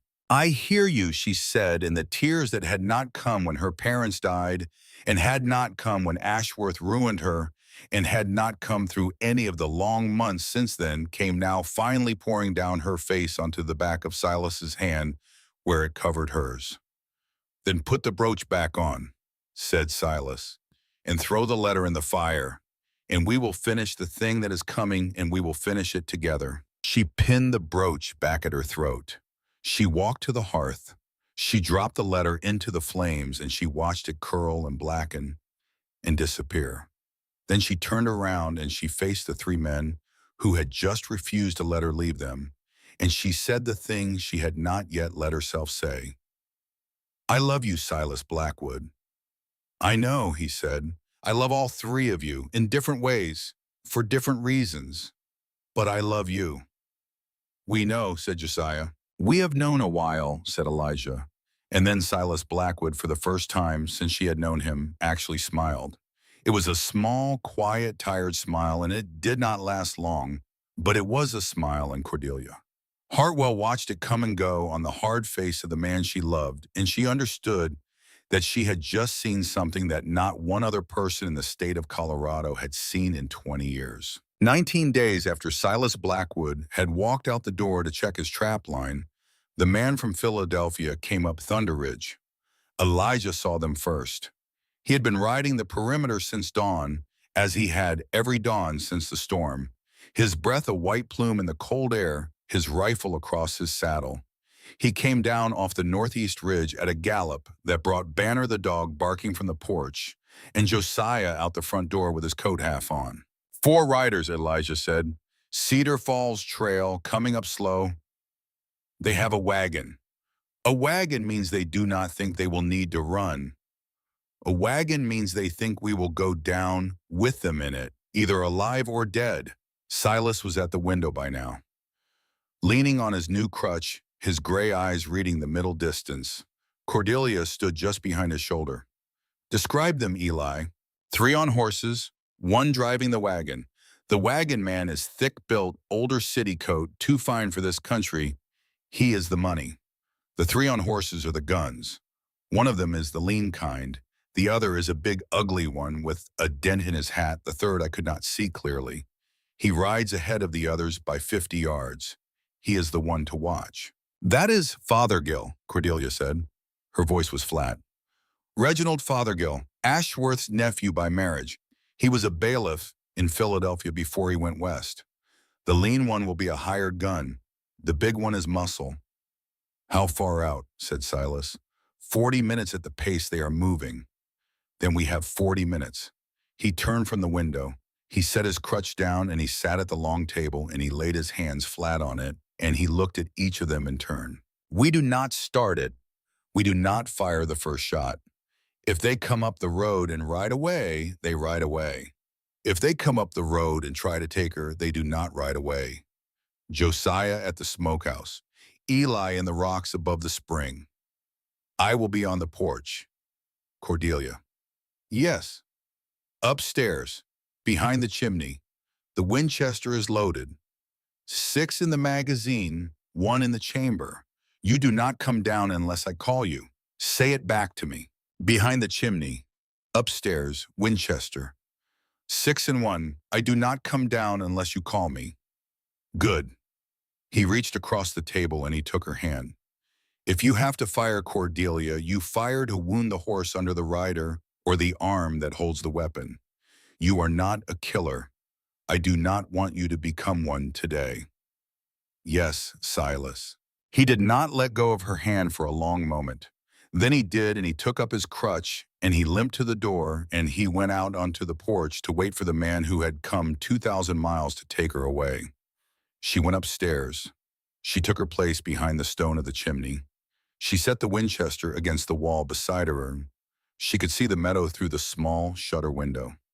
The shutter cracked just enough to show a narrow slice of the yard and the beginning of the road. She waited. The riders came up out of the tree line at 20 minutes to noon. They came slowly, walking their horses. The wagon trailed behind. She could see the 4 of them clearly now. The lean gunman Kavanaugh rode point his rifle across the saddle. The big one, Morrison, drove the wagon. Fothergill rode to the right and slightly behind Kavanaugh. And there in the wagon beside Morrison sat a heavy man in a city coat with a fur collar. A man perhaps 50 years old with a jowled face and pale, small eyes. Edmund Ashworth. He had come himself. Of course he had come himself. A man like Ashworth did not trust the taking of a woman he had decided was his to the hands of other men. They drew up 50 yards from the porch. Silas stood on the porch in his long coat, leaning on the crutch, the long rifle in his right hand, with the butt on the boards beside his boot. He did not speak first. A man does not speak first on his own land.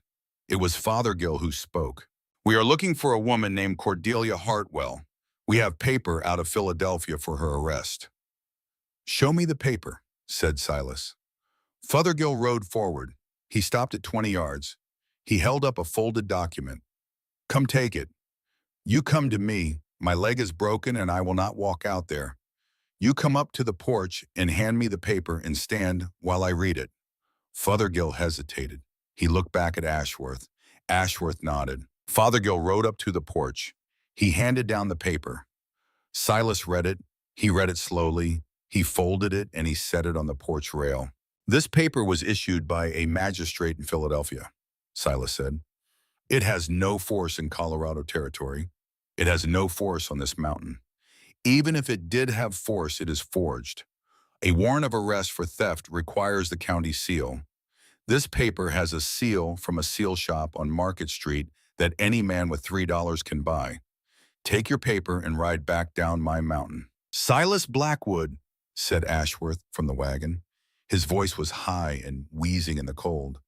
I am not a man without resources. I am prepared to pay. $500 gold for the woman. Walk her out here and the matter ends. The door of the cabin opened behind Silas. Cordelia stepped out onto the porch. She had not been told to come down. She had been told, in fact, to stay upstairs unless she was called for. She was disobeying the only order Silas Blackwood had ever given her. She had made up her mind in the last 30 seconds, standing behind the chimney upstairs, listening to a man in a wagon offer gold for her person as if she were a horse. She was not going to hide while this conversation happened. She walked up beside Silas. She did not touch him. She stood with her hands folded in front of her, and she looked at Edmund Ashworth across 50 feet of snow. Mr. Ashworth, Miss Hartwell, Mrs. Blackwood. He blinked at her. She watched the small, pale eyes adjust. So the man calls you his wife now. That is novel. That changes nothing, Miss Hartwell. You are still a thief, and I still have a paper. I am not a thief. You know I am not a thief. The man beside me knows I am not a thief. His brothers know I am not a thief. Miss Mildred Henley, the minister's wife in Silver Creek, knows I am not a thief. The only people in this story who believe I am a thief are 4 men on your payroll, Mr. Ashworth, and they do not believe it either. They have simply been paid not to care. Come down off the porch, Miss Hartwell, and we will discuss this on the road. No, Mr. Ashworth, I will not come down. I will not come down today. I will not come down tomorrow. I will not come down if you bring 100 men up this road. I am in my home, sir. I am standing on the porch of my home, and you are trespassing. Silas had not moved through any of this. His eyes had not left the lean gunman, Kavanaugh, who had shifted his rifle 1 inch in Silas's direction and then shifted it back. Silas had seen the inch. Mr. Ashworth, said Silas, my wife has asked you to leave. I am asking you once more, and I will not ask you a 3rd time. Turn your wagon and your men and go back down Cedar Falls Road. Ashworth's jowled face had gone red in the cold. Take her, Fothergill. Fothergill touched his horse forward, and his hand dropped to the grip of the pistol at his hip, and the world broke open. What happened in the next 11 seconds would be told differently by each of the people on Thunder Ridge that day. Silas would tell it as a sequence of shots. Elijah would tell it as a sequence of movements. Josiah, who never told it at all, kept it in silence for the rest of his life. Cordelia, for her part, would remember only that time did not behave the way time had ever behaved for her before. Time went sideways. Time stopped and started. Time was not a river. Time was a chain of photographs lit by lightning. The first shot was Fothergill's. He had his pistol halfway clear of the holster when Silas fired the long rifle from the hip, not aiming the way a man aims, but aiming the way a man aims who has lived with a rifle in his hand for 25 years. And the shot took Fothergill through the meat of his right shoulder and spun him off his horse into the snow. His own pistol went off as he felt the bullet going nowhere, and his horse screamed and bolted. The second shot was Elijah's. From the rocks above the spring, at 120 yards, he put a bullet through the right thigh of the lean gunman, Kavanaugh. Kavanaugh had been in the act of raising his rifle at Silas on the porch. He did not complete the motion. He folded down over his saddle horn with a sound like an animal in a trap. The third shot was Josiah's. From the smokehouse, he fired at the draft horse in the wagon traces, aiming not to kill, but to drop, and the horse went down in a tangle of harness and spilled Ashworth off the wagon seat and into the snow beside it. The big man Morrison was reaching for the shotgun stored under the wagon bench, and that was his mistake. Josiah's second shot fired 3 seconds after the first struck Morrison in the left hand, and the shotgun dropped into the snow, and Morrison went to his knees beside it, howling. The fourth shot was Cordelia's. She had meant to stay on the porch. She had meant to stand beside her husband with her hands folded. But as Fothergill fell from his horse, his right hand had closed by muscle memory on the grip of the pistol that had not fully cleared the holster, and even shot through the shoulder and bleeding into the snow, he had pulled the pistol free and rolled onto his side and brought it up toward the porch, toward Silas, who was reloading, who did not see. She did not go back inside for the Winchester. There was no time for that. She drew the old Colt revolver that had been hidden under her shawl since she came down the stairs, the revolver Silas had taught her to use on a coffee tin, at 15 paces, and she fired one shot from the porch steps at a distance of 40 feet. The shot took Reginald Fothergill in the meat of his right forearm just above the wrist. His pistol fell from fingers that no longer worked. He looked up at the porch in astonishment, snow in his beard, blood spreading across 2 different parts of his body now, and he found himself looking into the steady eyes of the woman he had come to take back to Philadelphia in chains. "I told you I am not coming, Mr. Fothergill," she said. Silence fell across the meadow. It was the kind of silence that falls after a shooting and before the screaming begins. In the silence, Cordelia heard her own heart, and she heard the soft whimper of the wounded draft horse in the traces, and she heard Edmund Ashworth weeping in the snow beside his overturned wagon, like a child who has been slapped for the first time in his life. Silas finished reloading. He did not move from the porch. "Mr. Ashworth," he said, "stand up." Ashworth stood up. He was shaking. His city hat was gone. His hair, which had been carefully arranged under the hat, stood up in white tufts around his head. "You will climb down off that wagon. No, you are already off the wagon. You will walk to this porch. My men. Your men are alive. Your man Fothergill has a broken shoulder and a broken arm, and he will never draw a pistol with his right hand again for the rest of his life. Your man Kavanaugh has a hole through his thigh, and he will limp the rest of his days. Your man Morrison has a ruined left hand. None of them is dying. I took pains that none of them should die, Mr. Ashworth, because I did not want the death of a hired man on my soul, and I did not want you to have the consolation of 4 graves to point at when you explained to a Denver newspaper what happened on Thunder Ridge. You will walk to this porch. Now." Ashworth walked. His city boots sank into the snow past his ankles. He stumbled twice and he fell once, and he got up with snow all over the front of his coat and the front of his trousers, and by the time he reached the porch step, he did not look like a rich man from Philadelphia. He looked like what he was. A 50-year-old man, a long way from the city where his name meant anything. "You will apologize to my wife." "I will." "Out loud, so my brothers can hear it, so the wounded men in the snow behind you can hear it, so God in his heaven can hear it." Edmund Ashworth looked up at Cordelia Hartwell Blackwood. He saw in her face what he had perhaps never seen in the face of any woman in his life, which was the complete absence of fear. "I apologize, Mrs. Blackwood, for what I did to you in my mill in Philadelphia on the 14th of June, and for what I said about you afterward, and for what I have done in coming here. I confess that the charge of theft was a lie I put on you to protect my own name. I confess that you did nothing in that stockroom to deserve anything that happened to you. I confess before these witnesses that I am the wrongdoer and you are the injured party. That is the truth. That is what I should have said 5 months ago." And said Silas, "And I will ride out of this territory. I will withdraw every charge. I will sign a letter to that effect before we leave this mountain in your hand, and I will post it in Denver before the sun sets tomorrow. And I will never again speak your wife's name above a whisper for the rest of my life." "You will," said Silas.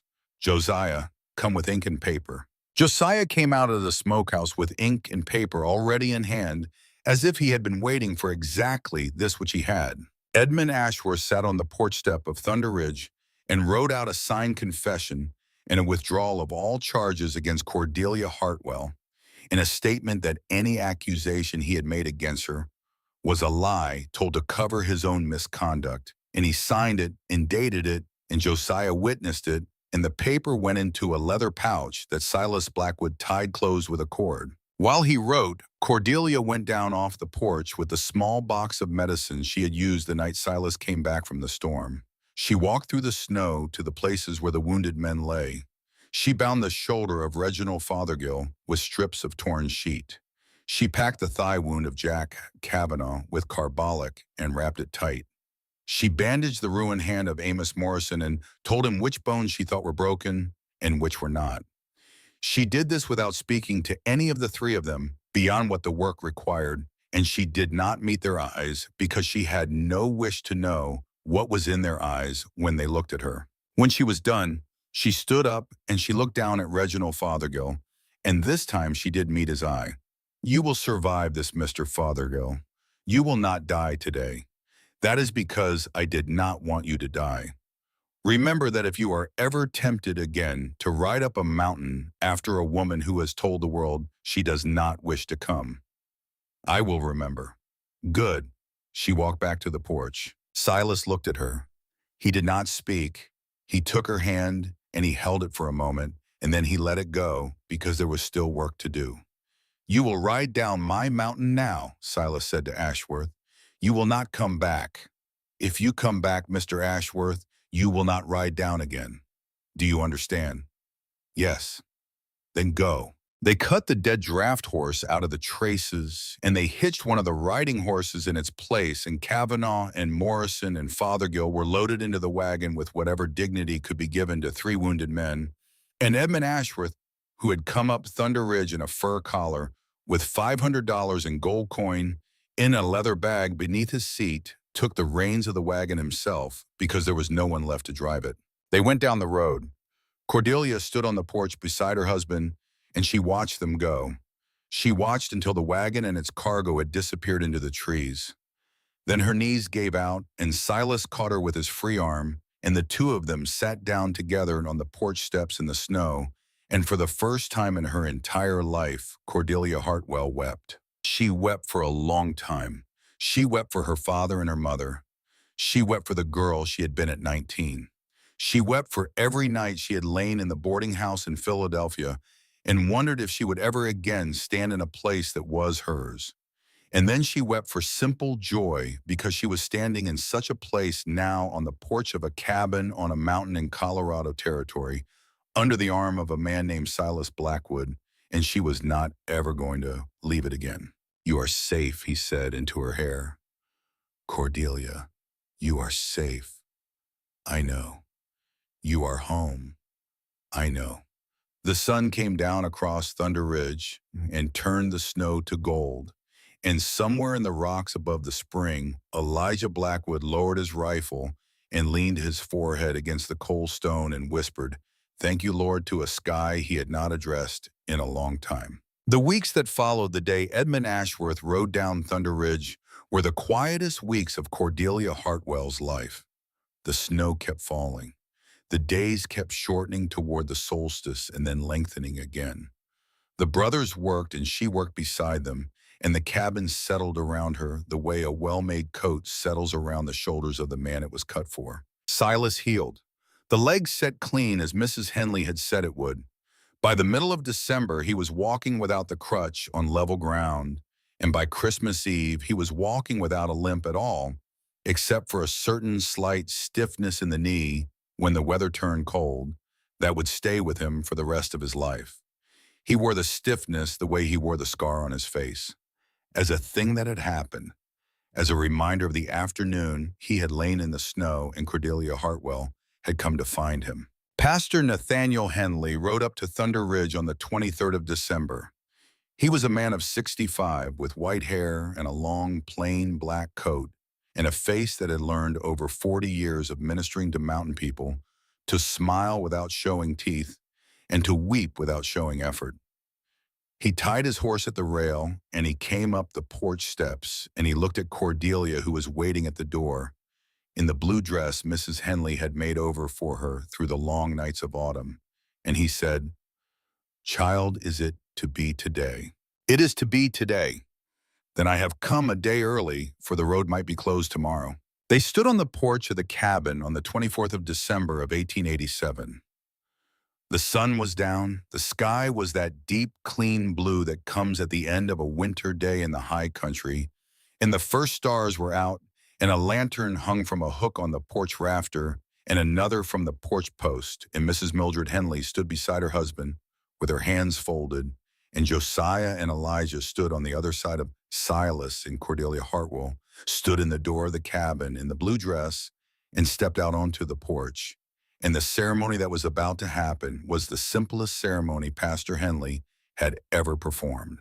He did not read from a book. He knew the words. He had said them 112 times by his own count.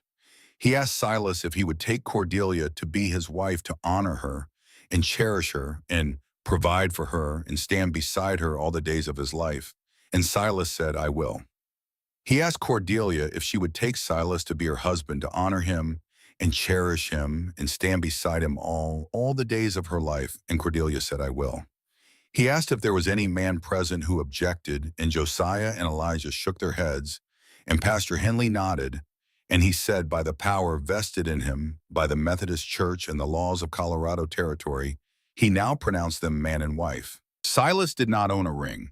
He had not been able to find one in Cedar Falls or in Silver Creek that was fine enough to suit him. So he did what he had decided to do instead.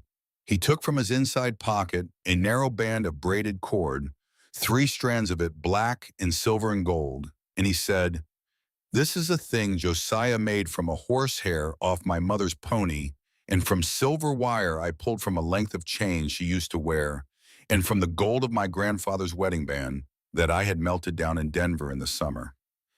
It is not a ring. It is the thing I have instead of a ring, until I can give you a better one." "Silas," she said, "it is already better." He slid the cord onto her finger. It fit.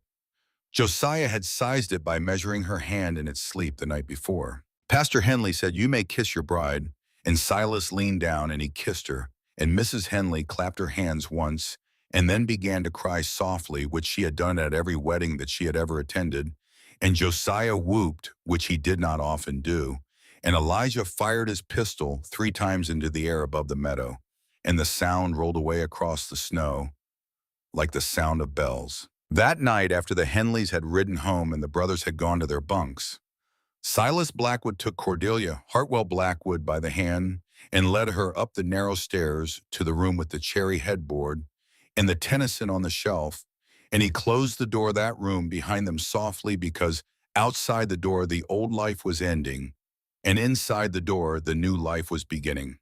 And there are thresholds in this world that only 2 people ever cross, and what happens after they are crossed is between them and God, and no one else.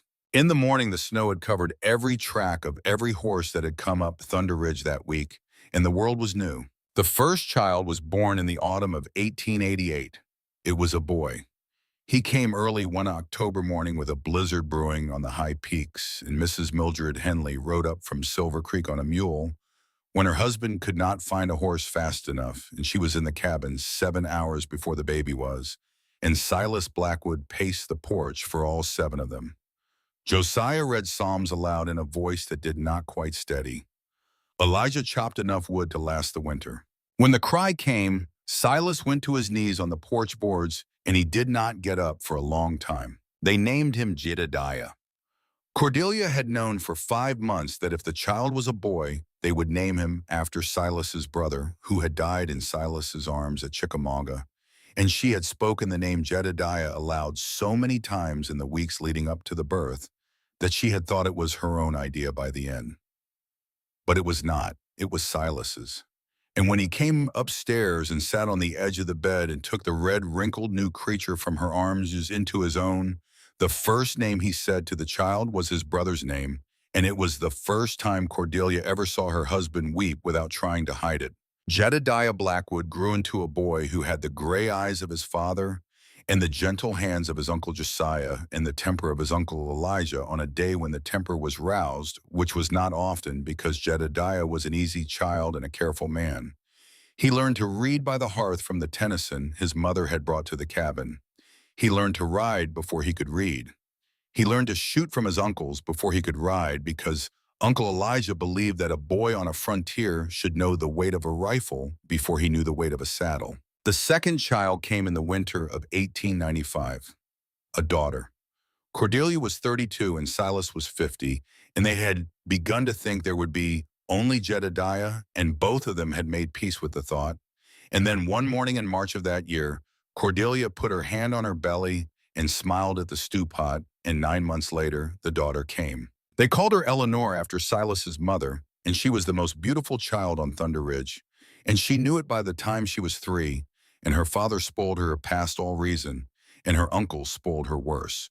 She grew into a woman who taught Sunday school at Silver Creek the way Mrs. Mildred Henley had taught it, and she married a school teacher named Samuel Ellsworth in the spring of 1915. And he was a good man and she was a good woman, and they raised 4 children of their own. The third child was the surprise. Cordelia was 37 when she came into the kitchen one February morning in 1900 and told Silas she was carrying again, and Silas, who was 55 and had just said yesterday that he felt like a man in his prime, sat down on the long bench at the table and did not get up for a while. They called him Isaiah. He came at the turn of the century, a pale, thoughtful boy with his mother's hair and his uncle Josiah's long fingers, and he was marked from infancy by an odd, serious sweetness that nobody in the cabin could explain. Josiah said the boy had been touched by the Spirit. Elijah said the boy had been touched in the head. Both of them adored him. Isaiah would grow into the tallest of the 3 children, taller even than Silas, and he would be the first Blackwood in the family's history to go east for school, which was not something any of them had planned for him, but which became inevitable after a traveling teacher came through Silver Creek in 1912 and heard the boy recite a passage from the Aeneid he had taught himself out of a book. They were a family. That was the plain word for it, and it was the only word that mattered. They were a family on a mountain in Colorado Territory that became a state in August of 1876 before any of them had arrived, and that the United States government did not quite notice again for 20 more years. They had neighbors at Silver Creek who became kin in all but blood. They had the Henleys until Nathaniel died in 1905 and Mildred 2 years after him. They had the doctor from Cedar Falls who came up twice a year. They had Elijah's wife Rebecca, whom he married in 1893 after a courtship so slow that Cordelia had started calling it a glacier. And they had Josiah's wife Sarah Henley, Pastor Henley's niece, whom Josiah married in 1891 and with whom he could not have children of his own, but whom he loved with a quiet steadiness for 25 years. Sarah died in the winter of 1915 of a lung complaint that had come on her the preceding Easter, and Josiah was never the same afterward. In the autumn of 1916, Josiah followed her. He had been failing through the summer. His lungs, which had been strong all his life, had begun to fill with something the doctor could not name. He took to his bed in early September. He lasted 7 weeks. He died on a Sunday morning with Cordelia holding one of his hands and Silas holding the other. And his last word was her name, Sarah, which he said so clearly and so peacefully that Cordelia knew Sarah had come for him, and he had gone willing. They buried Josiah on the ridge above the cabin under the oldest pine where they had buried the 2 Blackwood parents more than 40 years before. Elijah dug the grave himself. He would not let anyone help him. He was 59 years old, and it took him most of a day.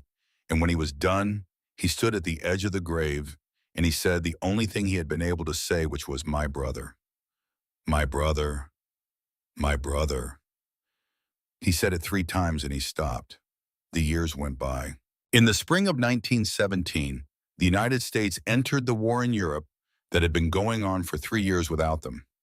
Isaiah Blackwood, who had come home from his college in the East for the summer, enlisted in the Army on the 1st of June in Denver over his mother's wishes and over his father's silence. He was 17 years old. He was tall and quiet and serious. Cordelia hugged him on the platform of the train station in Cedar Falls in a way she had never hugged him before. Silas shook his hand. Elijah, who had once pretended he would teach the boy to fight and had never quite gotten around to it, gave Isaiah his own cavalry saber from a war half a century old and said, "Take this with you and do not use it unless you have to. And if you do use it, remember that the man on the other end of it has a mother too." Isaiah promised he would remember. He trained through the summer and autumn of 1917 at Camp Funston in Kansas. He sailed for France in the late autumn of 1918. He came home in March of 1920. He was not quite the same boy who had gotten on the train in Cedar Falls. He was thinner. He was quieter. His eyes had a place in them that Cordelia recognized from the eyes of her husband, and she did not ask Isaiah about it because she had learned long ago that you do not ask a man about the place in his eyes. You wait. You let him speak in his own time. Or you let him keep the silence if silence is what he needs. Isaiah went back east to finish his degree. He became a professor of classics at a small college in Pennsylvania. He married a Quaker girl named Hannah Ellicott from a small Pennsylvania town near the college where he taught, and they had 3 children, and the oldest of those children would one day write a book about the Blackwood cabin on Thunder Ridge that would be read by schoolchildren in Colorado for 50 years. The autumn of 1918 brought the old ways back for one long evening. Isaiah was home on furlough from Camp Funston after a year of training. He was shipping out for France in 3 weeks. The trees on the ridge had turned not to the brilliant red and gold of the eastern forests, but to the softer ambers and ochres of the mountain country, and the light on the meadow in the afternoon had that particular quality of October light that every person who has ever lived a year on the frontier can recognize from 1,000 miles away. Cordelia Blackwood, 55 years old, stood on the porch of the cabin with a cup of coffee warming her hands. Her hair was mostly gray now, still long, and still tied up the way she had worn it at 24. The cameo brooch was pinned to her throat the way it had been that night 31 years before. The braided cord on her finger was still there, black and silver and gold, and she had never worn another ring. Silas sat in the rocker behind her. He was 73. The scar on his temple had faded. His hair was white. His hands, which had once built this house and fought a war and held her face in the dark of a room upstairs, were still strong, though the knuckles were stiff in cold weather. He wore the stiffness of the right knee that had been broken in 1887 the way he wore every other mark life had left on him without comment. Jedediah Blackwood, 30 years old, sat on the porch rail with a pipe in his hand. He had become a lawyer in Denver. He had a wife named Cora and 2 sons, one of whom was named Silas, and the other of whom was named Josiah. And both of the grandsons were chasing each other through the meadow in the distance with a wooden rifle Isaiah had whittled for the older one out of a piece of Thunder Ridge pine. Eleanor Ellsworth, 23 years old and mother of 2 with a third on the way, came out of the cabin with a plate of cut apples for the coffee. She set it down on the porch table. She bent and kissed her father on the forehead and then her mother on the cheek, and she went back inside to help her Aunt Rebecca finish the supper. Elijah sat in the second rocker beside Silas. He was 61 years old. He was still the youngest of the 3 brothers, and he would always be that because Josiah was gone and because Silas was no longer walking easily, and somebody had to stand up and fetch the wood and ride down to Silver Creek for the mail. And Elijah had decided 15 years ago, without discussing it with anyone, that the somebody was going to be him. Isaiah stood beside the porch post. He had taken off his army cap, and he was holding it in his hand, and he was watching his 2 nephews chase each other across the meadow where his own mother had stood and stared when she first saw the cabin 31 years before. "It has been a long road," Silas said. He did not say it to anyone in particular. He said it the way a man says a thing to the afternoon light. "It has," said Cordelia. You remember the day you came here? I remember every hour of it. You remember standing at the window of your room that first night and wondering if you ought to go back down to Cedar Falls. She turned, she looked at him. He had never asked her this before. In 31 years, he had not asked her. How did you know? I went up to check on you at 3 in the morning. I stood in the hall outside the door. I listened. I did not hear you crying. I heard you moving.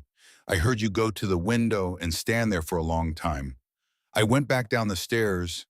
I did not knock on the door because I thought if you wanted to go, I did not want to make it harder for you. What would you have done if I had gone? I would have driven you to Cedar Falls myself in the morning. I would have paid your fare to anywhere in the country you asked me to pay it to. I would have stood on the platform and I would have watched your train go, and then I would have come back here and I would have lived. Silas, what kept you, Cordelia? What made you stay? I have wondered for 31 years. She set her coffee down on the porch rail. She went to him. She knelt down on the porch boards at the side of his rocker, and she took both of his old scarred hands in hers, and she looked up into his face. You told me the door had a bolt on the inside. That was what kept me. In 24 years in Philadelphia, no man had ever told me a door had a bolt I could use against him. I stood at the window that night, and I thought if I go back down to Cedar Falls, I will get on a train, and I will go back to a city where no door has a bolt I can use, and I will die there within a year. But if I stay, I will stay with a man who spent money on a bolt for my safety before he had ever met me. And I thought, Cordelia Hartwell, you fool, what on earth are you considering? You stayed for a bolt. I stayed for the man who thought to put the bolt there. He lifted her hand to his mouth. He kissed the back of it. His mustache brushed her skin. He did not speak for a moment, and when he did, his voice was low. A man keeps his word, Cordelia. That is the only thing I have ever known for certain. And I have known for 31 years what it is to be home. Yes. Down in the meadow, the two grandsons had caught each other and were wrestling in the long grass, and the older one let the younger one win, and the younger one shouted in triumph with a voice that carried up the slope to the porch. Elijah laughed a short, dry laugh that sounded like a man's laugh ought to sound at 61. Jedediah took the pipe from his mouth and smiled. Isaiah, who was going to France in 3 weeks to a war he might not come home from, reached into his pocket and took out a folded piece of paper and unfolded it and read it to himself and folded it again and put it away, and whatever was on the paper he did not share. Eleonora, pregnant with the next grandchild, called from the kitchen that supper would be in half an hour. The mountain kept its promise, Silas said. It did. Winter always ends. It does. We built this with our own hands. We did, Silas. We did. The sun came down across Thunder Ridge and turned the meadow grass to bronze. Somewhere in the pines above the cabin, a single raven called and was answered by another from farther away. The wind shifted and the smell of wood smoke from the chimney drifted across the porch. Cordelia did not let go of her husband's hands. She did not need to let go. There was no place else she was going. She thought as she knelt there in the October light on the porch of the cabin that 31 years of her life had made her own, about a young woman who had stepped down off a Wells Fargo stagecoach into mud the color of old blood, with $3 and a brooch and a letter folded so many times the creases had worn through. She thought about what she would say to that young woman if she could go back along the long road and find her there in the rain. She would say to her, do not be afraid. The men watching you from the overhang of the general store are going to be your husband and your brothers. The tall one with the scar is going to hold the door for you tonight. The quiet one is going to teach you to split wood. The young one is going to teach you to ride. You are going to have 3 children with the man with the scar, and 2 of them are going to live to see their own children, and 1 of them is going to come home from a war in France. She would say the road ahead is going to be hard. You are going to see your husband come home from a blizzard on a litter with a broken leg. You are going to face a man from Philadelphia across 50 feet of snow, and a man on the porch beside you is going to stand against four armed men with one good leg. You are going to bury a brother you have come to love like your own, and you are going to hold your youngest son when he comes back from a war with a place in his eyes you will never quite reach. But she would say, stay. Do not turn around. Do not get on the next train east. The man across the street who is walking toward you right now is the man you are going to love for the rest of your life. The cabin at the end of the 40-mile road is the home you were born to live in. The mountain is the place your heart was always looking for without knowing the word for it. Stay, Cordelia Hartwell. Stay. The dusk deepened over Thunder Ridge. Inside the cabin, somebody lit the first lamp of the evening. The warm yellow light spilled through the window and out onto the porch and across the boards, where 31 years of boots had worn the grain smooth. A new generation of Blackwood boys came running up from the meadow with grass in their hair and a lifetime ahead of them. And Cordelia Blackwood rose at last from the porch boards, and she kept her husband's hand in hers, and the two of them went inside together to the table and the lamps and the family waiting there, and the door closed softly behind them against the coming of the night.